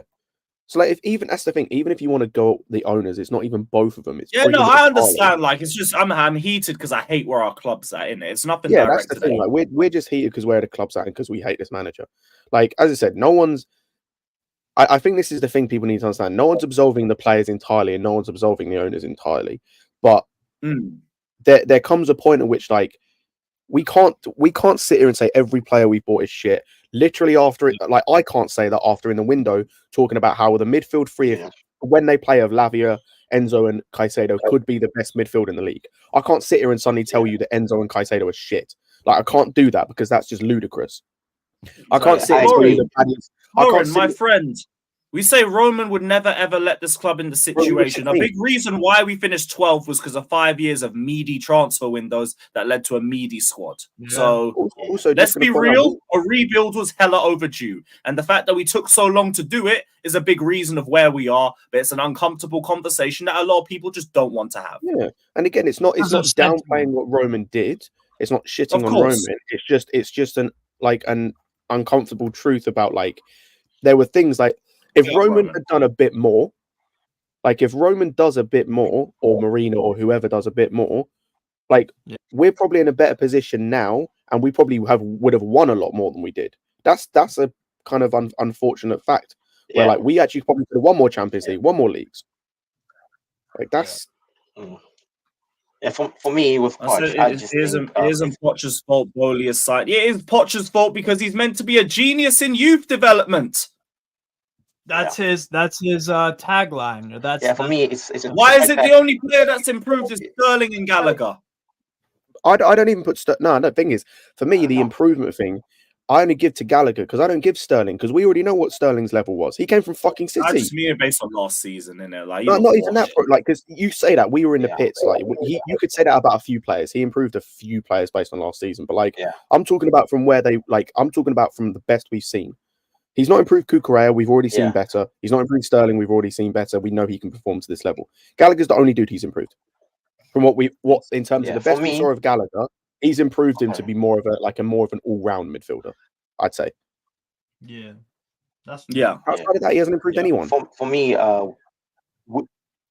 we shouldn't have any problems with our defense or our midfield. So I think the players have high potentials, but even now, they're still good enough to perform at a high level. Yeah. You can't tell me players like Badiashile, Disasi, Silva, Gusto. They have the level now to perform at a top 4 level. I'm sorry. They just do. I'd take any of those dudes at Even Newcastle. Enzo Caicedo. Ange, Emery, De Zerbi. Exactly. So spare me your patience, bollocks. Gary O'Neill, who's 1 point behind us. Exactly. Yeah. Iraola, who's 3 points behind us. No, I mean he's 1 point. I know he's 3 points. Yeah, Iraola. They didn't have a win in like their first 10 games. Mm-hmm. But these man want to do patient shit. Like, do you know how much we ripped our team in 2021 and then Tuchel came and beat everybody in existence and won the Champions League? What about that? That's a lot. Do you know what cracks me up as well, by the way? Is the people talking about, oh, it's only been 4 months, will be the same dudes telling us that we've spent $1 billion. Right. The same dudes. So how does that work? You've spent $1 billion. So if we're using that nonsense argument, because people want to act like that also wasn't spent on players last season that have already been sold and players that are currently out on loan and players for the youth team. Anyway, money for. And we've also recouped money. But anyway, no. Sorry. Like, yeah, this 100% this. Like, we'll give patience to players. I've already said the only player that I of the young players that I've fully checked out of is Mudryk, and even he I can be redeemed on. Everyone else I'm giving time for because it's like, even though some of them haven't performed, like. I don't think I'm not writing them off completely because I've liked what I've seen in a few moments. But yeah, like there's some people will say, oh, we spent $1 billion, so you have to win now. And then on the other hand, will say, oh, but you have to give it more than 4 months. May that make fucking sense? Yeah. Yeah, for me, it's like and then you get the same tidings. Who would you bring in? Oh no, to be fair, like I can answer this question. Flick. Yeah. Oh yeah, I keep forgetting about Flick. Keep forgetting about him. And if you want to try and go a bit further, if Flick says no, then you throw. We're a final right now in the league. Second place. Cool, they're not top. Behind PSV. Cool, they're not top. You throw the goddamn checkbook at Arneschlot. I think Tottenham tried to throw the book at him. I think he genuinely. Until final, they can have first dibs on loaning any of our youth. Well, second, obviously. There you go. Right? Yeah, you could do that. Yeah, that's true. Yeah. Like I don't care. Like it's the most tired argument. This copium about I don't know who's out there, so let's just stick with this clueless dickhead in charge who's leaving us in mid-table. Yeah. Fuck that. What was the? I can look at what's in front of me and say this ain't it. This is not it anymore. Someone used the other day. What was the analogy someone used the other day about if you're in a toxic relationship? Oh yeah, and the girl cheats on you, but you don't want to go with her because who else is out there for you? Who else is out there? As I say, that's such a speaking to someone who was there. That's such a bitch mentality to have. Like you're just, like you're just downplaying yourself. Like that means you have no confidence in yourself. Yeah, and sometimes as a club, you have to take it upon yourself just to realize that this manager does not have the right or deserve time to turn around what he's done. Because Yeah. you just, bro, it's just bad, bro. It's just really bad. It's It's just bad. I'm not sorry, like man. It's not like one word. it's one of those where it's like you brought in Pochettino for a purpose. You thought that he could do a 2-1, get you in Europe and develop the youth players because you got a lot of them and they're Yeah. exciting and And promising. he's doing neither. On He's doing neither, neither. and it's coming Neither. up to halfway of the season, Yeah. right? So that's I he's said not Xavi moving up. Alonso won't leave mid-season. I don't think he leaves Hell no. mid-season. No. He's also Bruno- bro, he's also got like, either I'll even Slot to a point. I don't think he leaves because they're both been obviously title not, but races. like the thing with Alonso is he's got 3 top clubs like lining up for him to be manager of the moment he wants them. Real Madrid, Yeah. Liverpool, and probably Bayern. PSG. Bayern. Yeah, Bayern. Yep. So, yeah, man. It's just shit. So how's Xavi looking at I Barca? fucking hate getting tattooed so bad. Well, where are you getting the tattoo this time, bro? Oh, on your back. Oh, thank God. Thought it was lower. Thank the Lord. Like I'll take Xavi if he's 5 from Barcelona. Xavi, I'm not convinced Xavi. by Xavi. Yeah, No. I'm not sure. Xavi, I'm unsure about. I'll be honest. Nah, not for me. He needs to go. I like the fact that he went to like a lower. He went like way out of the spotlight Outside. to start his manager career. But he made the mistake of so he did that and then he goes immediately to it's like, bro, go from a lot of managers like Klopp went from Mainz, Dortmund, Liverpool, level 1, 2, 3. Right? Of expectations, hype, media coverage, whatever, squad, money, anything, right? He went 1, 2, 3, proved himself at all of those locations before he went to Liverpool. So it's like he did it right, but Xavi just man. He missed the middle step. He missed the middle step. Man, Xavi Mickey's has a saying big title, man. Leave him alone, man. Mickey's saying Pochettino's dealt a dog shit hand, brother. I would agree with you if it wasn't for all the silly mistakes that I've seen him make game by I'm game. also interested. Like What that is on him. I'm also Enzo in interested. the 10 on him. Colwell left back on him. Chilwell left wing on him. Disasi right back v Brentford on him. The low block struggle, it's on him. Gallagher right wing v Newcastle on him. Protecting the points against Bournemouth and Man United, that's on him. Thiago Silva shoehorned into literally every lineup, on him. His mentality, on him.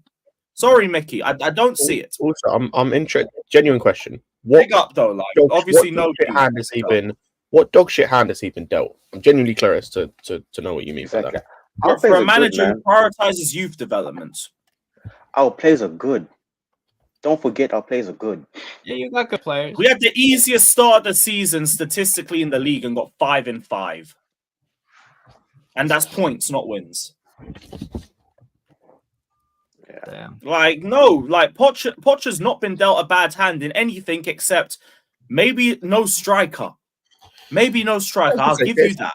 But that's it. There's certain things you can argue that like he hasn't been dealt the perfect hand. I'll accept that he hasn't been dealt the perfect hand, but managers rarely are. That's Like you just could argue life, he could probably do with a couple of better attackers. That's fair enough. So that could be as an excuse as to why our attack isn't going well. There's no excuse as to why our defense shouldn't be solid then. There's no excuse why our defense isn't solid, and there's no excuse why our midfield shouldn't be solid. No excuse. The attack I can hear. The attack I can understand. There's no reason why that midfield and defense should look as bad as it does. Yeah. It's a good. Totally agree. Totally agree. The fact that we're conceding goals left, right, and centre, that was the only thing we had. The only thing we had was a good defense. Build on that. Look at the likes of Tuchel. Tuchel won a fucking Champions League with Mount Havertz and Werner up top. Yeah. And for me, it's the fact that we've been poor. What would Poch do with that squad? Nothing. Nothing. We Same love as Bugle, we love Bugle. Chelsea's won the Champions League. Watch out. Hey, Matt, are you still going Everton on Sunday? Yeah, I'm going up tomorrow. Oh, fair play, man. Have Fair fun. play. I enjoy the nightlife then. Fair enough. I say it'll be a good Yeah. night. Hopefully game I'll will be pull shit, some little bit Scousebird, be like, yeah, course. Real shit. Bro, they're unbearable. Of fucking Scousers. Oh my god. You'll be like, go and get your mouth around that girl. She'll be like, yeah, course. Yeah. Like motherfucker speak Oh, English. I really like the night out in Liverpool too, but I can't be asked for that game. I Nope. cannot be asked for it.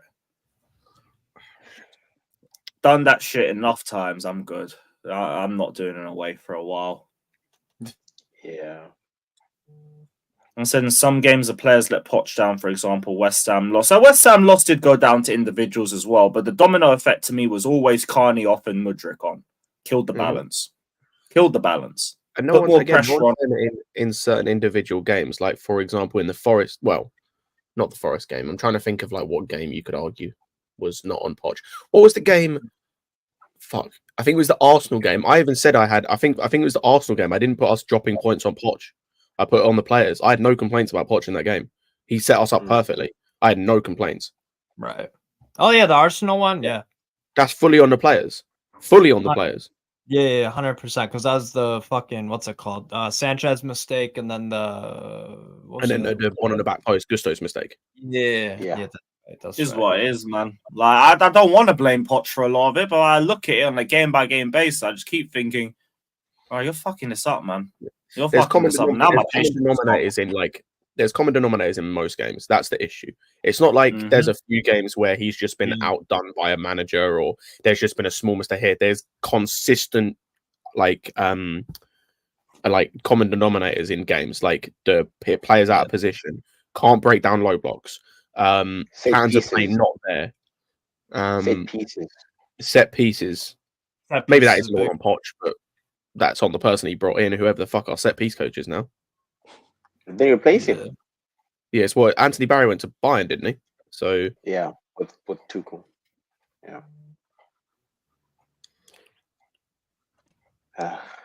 Fucking dead, bro. Daniel, how are you feeling about the game, bro? How are you feeling about it? Nothing really, bro. I mean, it's kind of like numb. I feel numb after that United game. I said this when he was I ain't saying nothing to no team about. Shut up, Matt. You're not shit. Daniel. What are you talking for? You cannot watch the game that we played the other day. Do not think that we are absolutely fucking dog shit. Oh my god, we're terrible.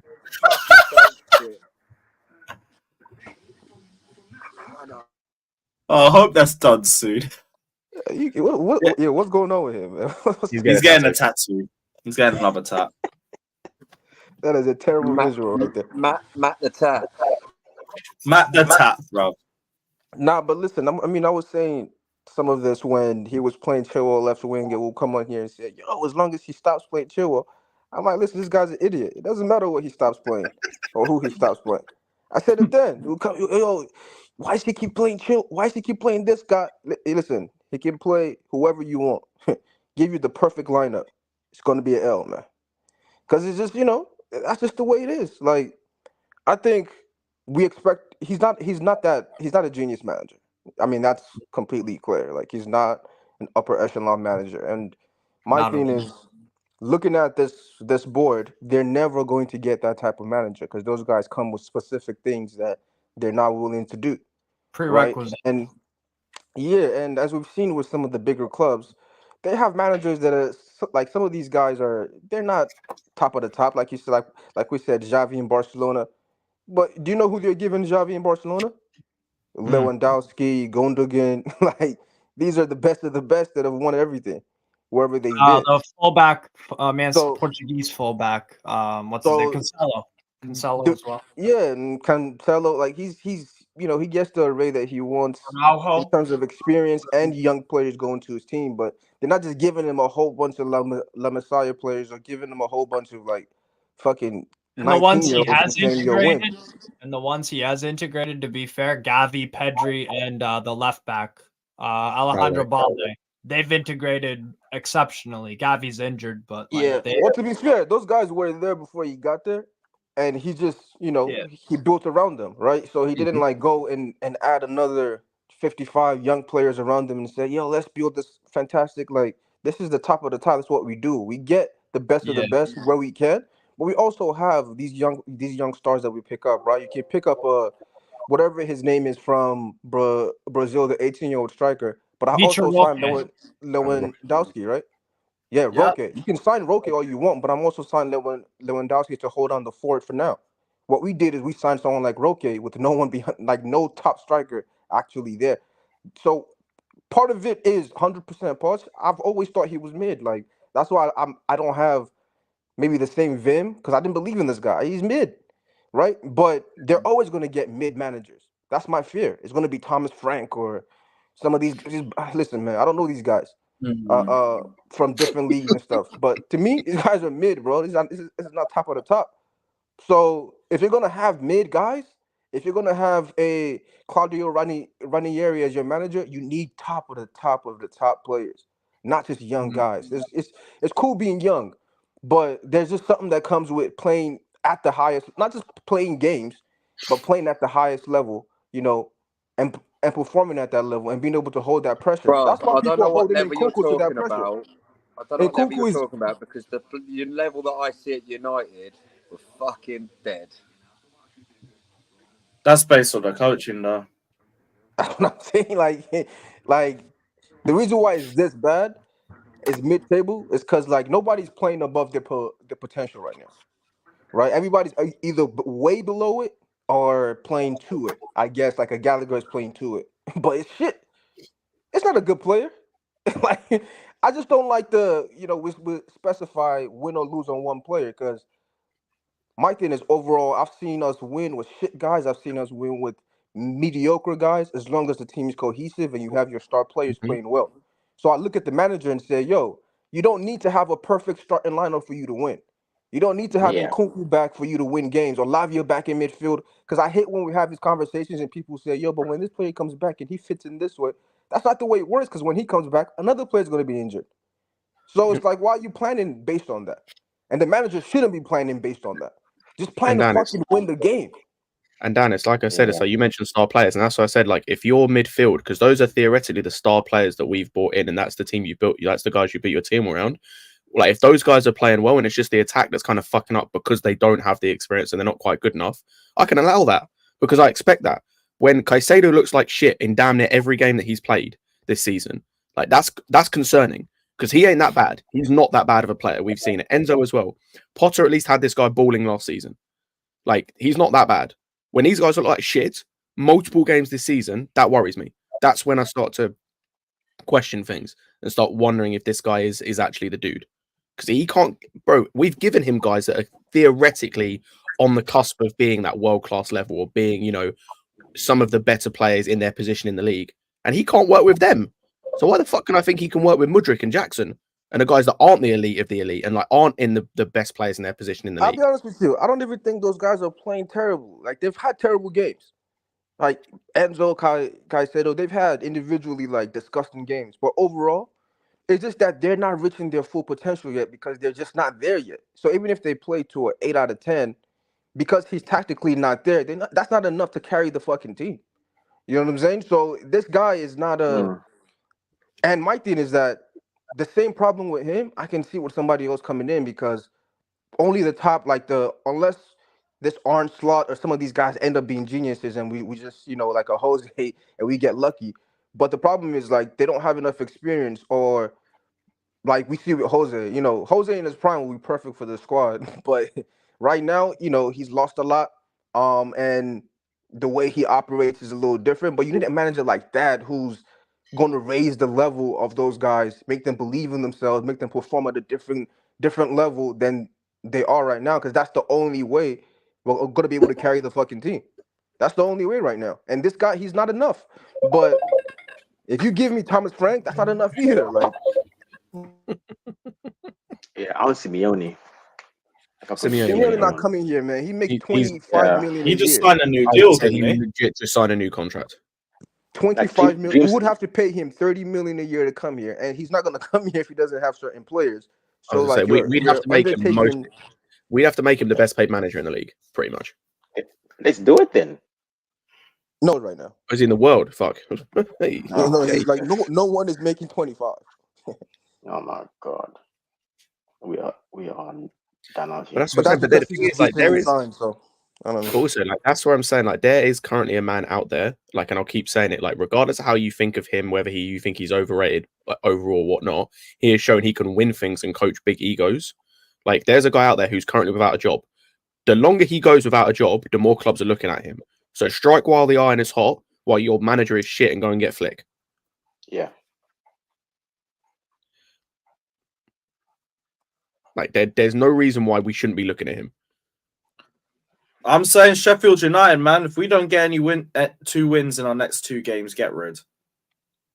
I'm already at get rid, but that's where I expect the board to make a move. Hell, ideally against Everton if we could, but I want us to win that game. If we can't. Ideally now. Yeah, ideally now, but I don't think they'll do it. I think realistically, you have to wait for him to not get points against Everton or Sheffield United. Yeah.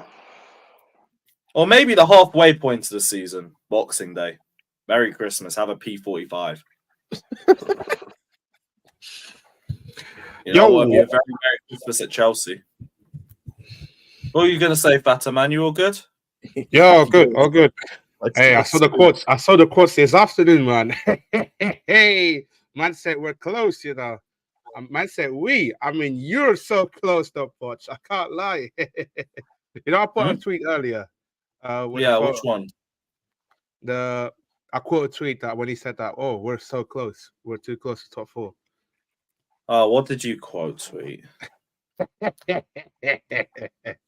Oh, you had to drop some Astrid prop. Hey, man said, hey, if he said we're close, like man said we. I mean, like technically, I said we're close, and you're thinking about Astrid. Brother, hey, please. Hey, I had to in it. I had to, man. Hey, agenda's got agenda in it. Hey. But yeah, Wolves F1. I'll be going to Christmas Eve at Molyneux. I don't think Lewis would. Yeah, I'm most likely not going. Yo, Footer kills me, man. Never change. Hey, what did I do, Dan? I said, No, he said we're never so change. close. We're so close. What am I gonna have to say, man? I heard the words "I'm so close" and thought of Astrid. Hey, yo. I don't even know. Get that soundboard, man. You gotta buy some soundboard, you know, like, hey, yo. Nah, man, we got this real good. Says he's spending 200. Big up stream. I heard what Scott said about Flick. My only issue with Flick is, you know, in Bayern, when he had all-timers, he performed brilliantly. And if you give him all-timers, he'll perform brilliantly. But in Germany, when they're all kids and mid-table or low-level players, which I feel like is kind of where we are, you either have kids like a Musiala or you have these low-level guys. He couldn't do shit. He was actually disgusted in that Germany team. You know what I mean? Like, it's internationals, but he was disgusted what he was doing there. So I don't know. I don't know about that guy. You know what it is, yeah. When you guys said Flick, let's say if hypothetically if Poch gets sat in the tunnel against Everton, if we lose on Sunday, like, okay. Well, I'm just saying assumption. That is the wildest assumption I could have had. It's not Roman, bro. Assumption. I'm just saying that. I'm not saying that he will get sacked, but wildest assumption I hate that out of the blue. Man. If he gets sacked, like, do you guys gonna trust this sport getting like maybe like a Hansi Flick type of manager, or maybe are they gonna get another Graham Potter basically? We'll have to see. I think the red flag should have been blinging when you had Vivel here as like the leader, if you will, and we couldn't convince Nagelsmann to come. Whether or not you rate Nagelsmann as highly or you don't know, whatever. The fact that didn't work out. Then we went to Luis Enrique. That didn't work out. Then we went to this bum, right, for the second time, and it took however long to get it done. Whoever your first choice manager is, I know you might think, yo, if these guys go and negotiate with them, it's gonna happen. Listen, man. We're getting Thomas Frank, man. I keep saying it to just prepare you guys, so it's not a shock when it happens. Like, oh my god, you know what I mean? Because I know these guys, man. I know Brody. I see him at the Dodgers games. I see that guy. I know these guys. They want the young because he's trying to do the same shit he did here at the Dodgers. where he went and scouted the entire league and took everybody's young players. But that works in baseball. It's a team sport, but it's also an individual athlete type thing. When you're on base, your teammate doesn't have to help you hit the fucking ball, right? So it doesn't matter how Yeah. old you are. If you can hit the ball, you can hit the ball. That's not how football works. So when I thought he would learn, but after the first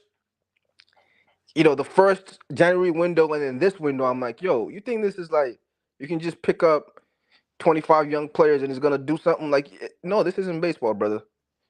So if he's going for a manager, and again, as we saw with what he did with Potter, and we could say, oh yeah, he brought Poch in. Poch has experience, all this shit. Poch is not elite, man. It's not top of the top. He's not somebody who would tell you, yo, I can't do anything with this kind of striker. Like we always talk about how Jose came in and how horrible it was that he got rid of certain players, but he got rid of those players because he has that type of power. Sometimes that's what you need. Yo, for me to win, I need Fabregas. Sorry, like I know you guys like this KDB kid and stuff. The KDB kid is cool and shit, but for me to win the league title for you guys, I want Fabregas. You think if Jose came here now, right, whether right or wrong, and he said, "Yo, I want to get rid of this player. I want this level player in," the board's gonna say, "Nah. You want Osimhen? I think Listen, Sesko is a good player. I think he's better. He's younger. Let's go." This is the type of shit they do. So I don't have any belief in these guys. I think we all kind of understand. Most of the fan base understand now that this manager is a mediocre guy. But also, my fear is whoever they get, it's not gonna be better than him, man. And then that'll really settle in. Like when a new manager comes in and we just see like, fuck, okay, like these guys is gonna, but hopefully it's not. Hopefully we wake up and we just say, fuck it. Here's 25 million, Ancelotti come back or whoever. Like here's 25 million a year, blah blah blah. Because if you go for Simeone, not only do you have to pay his 25 a year, you have to pay Atletico Madrid probably like 80 million to get him off that fucking contract. So that's pointless. And we just throw him Lukaku in the summer or something. Well, come on. That was my whole thing with the Osterman transfer. I might charge you 100 if you offer me. I might charge you 100. Oh my god, are we gonna spend another money again? No way, man. I mean, we have to. Bro, we spent $1 billion, bro. Man said we. I mean, them have to, Bro, we spent $1 billion. Another 100 mil won't make a difference. Bro, it's not people are hung up with the money. It's not the money, it's how we spent it, man. Like it's I don't think if we change the manager everything is solved, man. I think like the recruitment has to take blame as well, because are we better off than we were last season? And we changed the whole team. So for me it's a mix of a lot of things. Just saying it's Pochettino, it's a bit of a lazy take.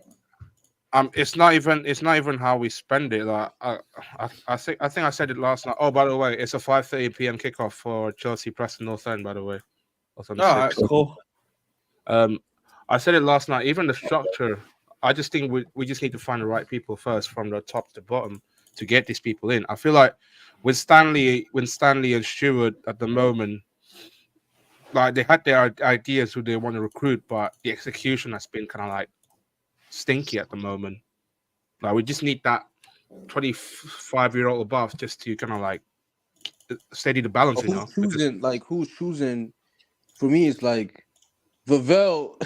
I think him leaving is a bigger problem that we can probably notice, because Win Stanley, all these guys, they don't know how to choose players for a club of this level.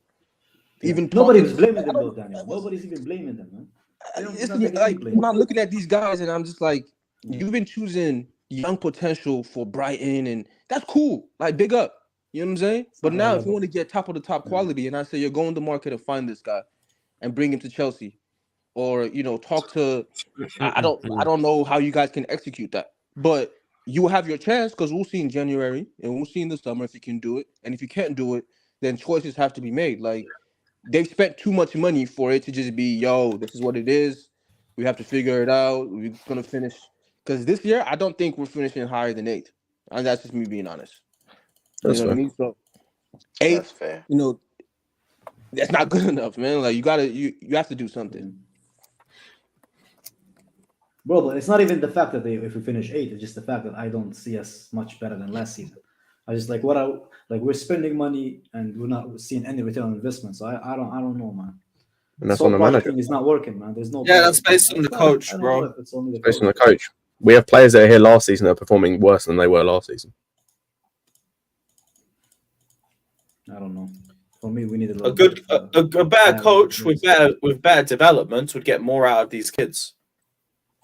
I've seen younger Arsenal sides compete for titles, and I've seen them make the semi-finals of Champions League. It's not an experience thing; it's a coaching thing.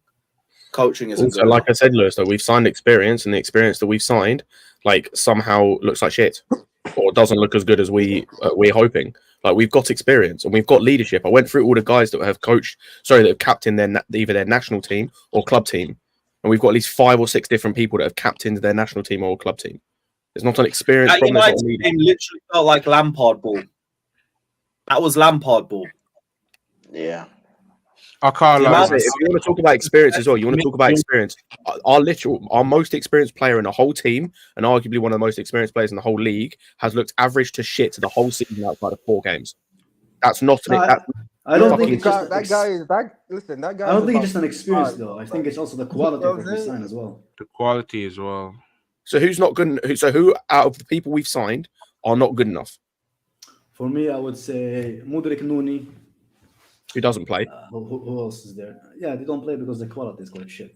No, Noni just doesn't. The manager No, doesn't but play. they don't play, so they've got no impact on where we are right now.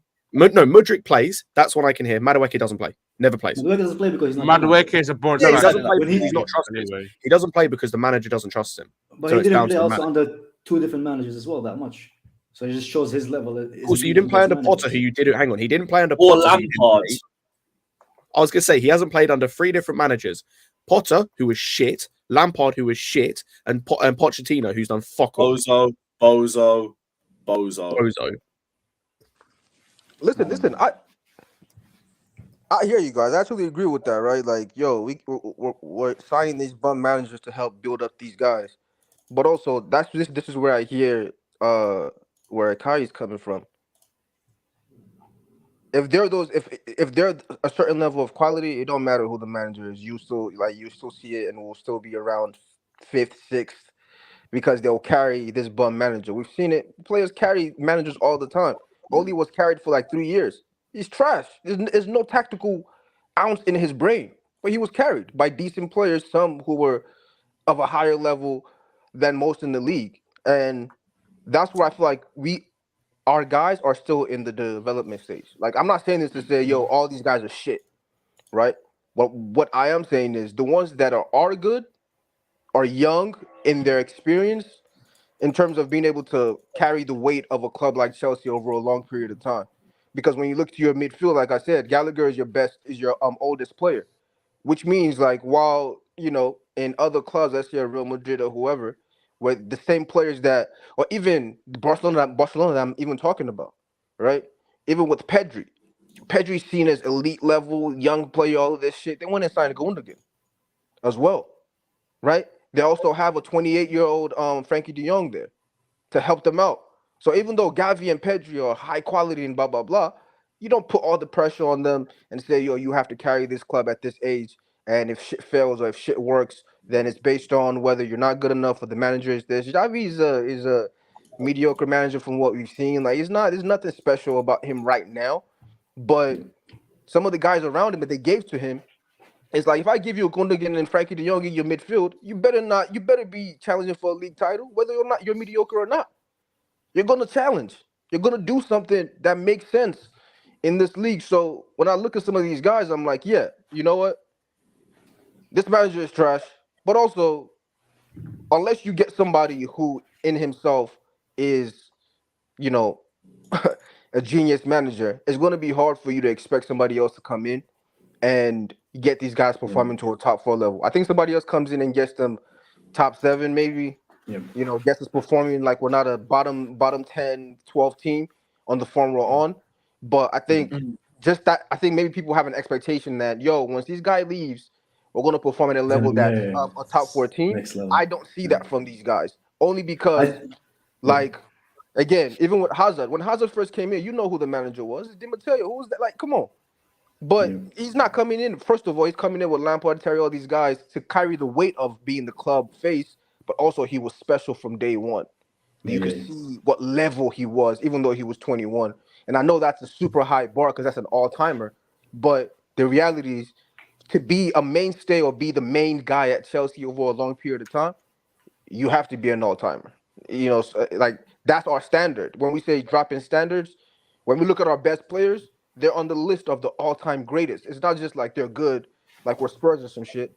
No, these are all-time players. So when we looking at, this is our core, right? They have to get to that kind of point for them to make sense in this club whatsoever. They have to get to a point where they're in the conversation of top 10 in the Premier League ever or blah, blah, blah. Like Conte came in and after 2 years, we're talking about top 10 in the Premier League ever. Different level. Fabregas, Lampard, this is all-timers. So it's difficult. Like, I don't blame the players. Like, I'm not going to shit on some of them. Some I think are trash. Like, I'm sorry. Mudryk, you never convinced me. When I see what I see. It's a shit He's player. the only write-off. I said this earlier, Dan. He's the only write-off for me, like complete write-off.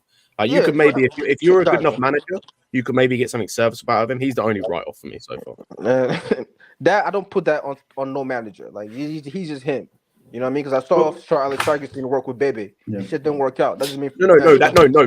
But that's why I say like a better manager could get something serviceable out of him. Like how what's his face? Klopp is doing with Nunez. No one's gonna sit here and tell me Nunez is a good player, but he's getting something out of him. And that's the thing. Like Mudryk, you could get something out of him if you were a good manager. You could get something out of him. I'm not saying it's going to be I'm not saying it's going to be Chelsea level. I think what they're trying, what the owners are trying to do is trying to get the manager to squeeze every bit that he can from those players. And I don't think like this is a perfect way to summarize what I think. Yeah, I think they want the manager to come and squeeze every little inch from these players. I just think that even if a manager comes in, whatever the ability he squeezes from them is still not going to be enough for us to be the next level. I think we need just like higher quality of players with a combination of a better manager. I think just getting the manager, I think that's not our issue right now. Man. To where we want to be, of course. Like if you want to be a top 8, top 7 team, which is better than what we are now, yeah. But if you want to be a top 4 team, you have to kind of do a combination with the manager and the players. No, 100%. But all that being said, what you can't fix right now is the manager. You can't sell no players. There's nothing you can do on that front, right? I mean, we can't sign players now. It's January almost. Shit. I mean, I'm tired of this signing shit. Listen, just get. I'll say I'm tired of this signing shit. Like, because who are we going to bring in? That's the thing. Like, everyone keeps telling me Osimhen. Osimhen doesn't fix anything in this fucking team. Should have get Ivan Toney, but Ivan Toney doesn't fix anything in this team. Yeah, We just conceded twice to United. Could have conceded 8. But who Ivan built Toney that doesn't fix that. But Ivan Toney does not team? fix that. Yeah, but who built this team, Scott? Bro, that back line had Disasi, who's been quality so far this season. It had Silva, who, like last season and a couple of seasons ago, talking about in conversations of best centre back in the world. Yeah. And as I said, this season has had 4 good games. It had it had Cucurella to begin with, who was our best outfield player, and then James, who looked like shit when he came on, and Colwell, who's not a left back, and our manager has persisted with him there the whole season. No one like our midfield is the midfield we've wanted since the start of the season. Our midfield was Enzo and Caicedo, and they look like shit. Like, at what point are we going to stop saying we need to add this player? At what point are we going to say we need to stop adding this player and adding that player, and just say the manager is not getting the best out of what players are here? For me, I agree with you. I agree with the manager. Then you can go, bro. Let me finish my point. But like, look at it from this way, yeah. Like for me, like everybody is blaming everybody, but for me, man, the recruitment, they're the one who built that team. And the reality is this team is not performing. Even if you change manager, I don't see them improving that much. Yeah, they would improve, but will they be a top 4 team? I don't think a lot of these players that they recruit are top 4 team, though, a top 4 or above team. And that's where the questions have to be asked of the recruitment as well. No, I understand. What about the recruitment has been wrong? You've named 2 players in terms of Madueke and Mudryk. Are you going to tell me now the midfield is poor? The way they built the midfield is not good enough. No. Jackson is not a starter. Lavia could have been replaced with a more experienced DM. That's one for me. Lavia was one of the best young midfielders in the league. Again, we don't need. We don't need young midfielders. No, this is where the fucking excuses. No. We're not doing this. Now we're going to talk about Lavia, who has not played.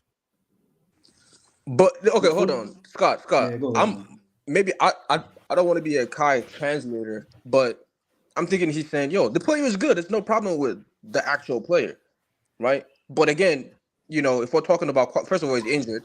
But if we're saying, yo, the structure of the midfield isn't right, maybe we need to change some things. Lavia is the only one who can come in and provide anything different. And he's 18, coming from injuries. That's not fair on him. Why in other clubs, it's like, yo, if Schumanni, who had a mediocre year last year, right? If what's my man's name? The one who keeps playing left back but is brilliant. Fuck, I keep forgetting his name. Kamavinga. Like these guys are getting a little bit of time. We see this. To me, this is the only reason Gallagher keeps playing. He's fucking 25, bro. He's the oldest midfielder we have. That should make you feel, what the fuck, Gallagher? This is the oldest, most experienced player in our midfield. Forget his athleticism and all that shit. If we say, yo, the manager should rely on experience, that's why that fucker is playing. Yeah. And the only player who can replace him, if we say, yo, this guy is not of good quality, we need somebody else to replace him, is 18, going on 19 and injured and dealing with injuries. Yeah, but I struggle to. Can I just finish my point? I struggle to rate this team properly when the manager himself is underperforming. I got a question. Kai, do you worry that Poch building a system? Why you said it like you're about to ask me to sign fucking divorce papers? No, I was just like, I'm having this talk kind of like, do you worry that he's building the system that revolving around Gallagher? Do you worry though, Kai? No. There's no worry. He has. He has like used like Gallagher as this, but I think even blaming Gallagher itself is like it's a bit lazy, man. I think the team that they built, I'm not happy with. There's a lot of flaws in it. Like the midfield could use somebody who's a bit more athletic, who's a bit more experienced as in the DM. Yeah. The attack, I don't rate any of them, man. But that's their job though, Scott, not my job. They're the one who built this team. They're the one who scouted the players. Didn't we always say that we're going to build a scouting team? The one position I haven't heard you talk about, the one area is defense. So talk about how we can't defend for shit. Yeah, but we couldn't defend for shit for 3 different managers. No, we defended well last year. Only the manager though. Last year we defended well under Potter. That's the one thing you could say is we were defensively solid. How can we be defensively solid? Only thing you could say about Potter is we were defensively solid. We're not even that this season. We're not even that. The only leeway I would say is that this team is, I don't know, maybe only being able to do one thing at a fucking time. Early in the season, they were better defensively, but you're only going to create 3 or 4 chances, and hopefully you score it, or if you don't score it, we're fucked. That's how it was operating.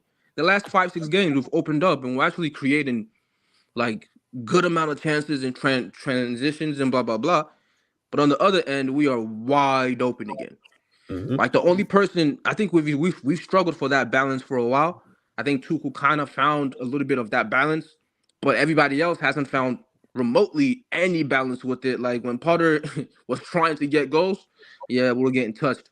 When he didn't try, yeah, it was a 0-0, 0-0, 1-1, 0-0, 0-0. Like that's what he was doing. So I think a lot of it is the fucking structure. Like the structure is so poor and is the way we're trying to play. I don't think Poch is designing his team around Gallagher.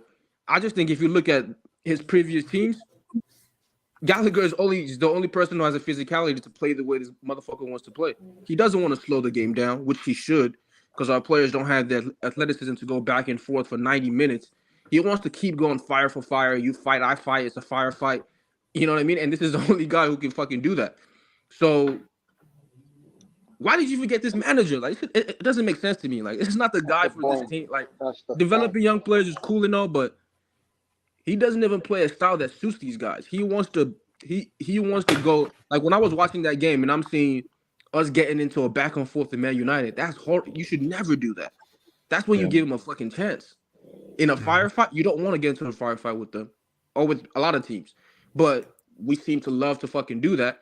So we're doing that there, and I'm thinking, yo, just slow the game down, drop into a mid block, keep the ball. You have players who can keep the ball. We couldn't do anything. So that's where I look at the manager and saying, yo, like a different manager hopefully has the common sense to be able to do things like that and manage things like that. You know what I mean? Especially when you have a poor first half, you're 1-1 now.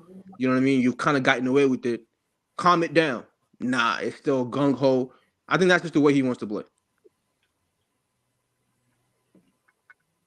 Right. Right. I gotta wrap up. I just realized this because I gotta head on to Northside's channel in about 5 minutes. But guys, let's hope this weekend is a little bit better. There'll be watch-alongs throughout the entire weekend. Big up the hate-alongs on Super Saturday and Sunday. We're redirecting to Northside's channel. Everybody head over there, and we'll be live on his channel in 5 minutes. Big up to everybody. Like, subscribe, all of that. Up the chart.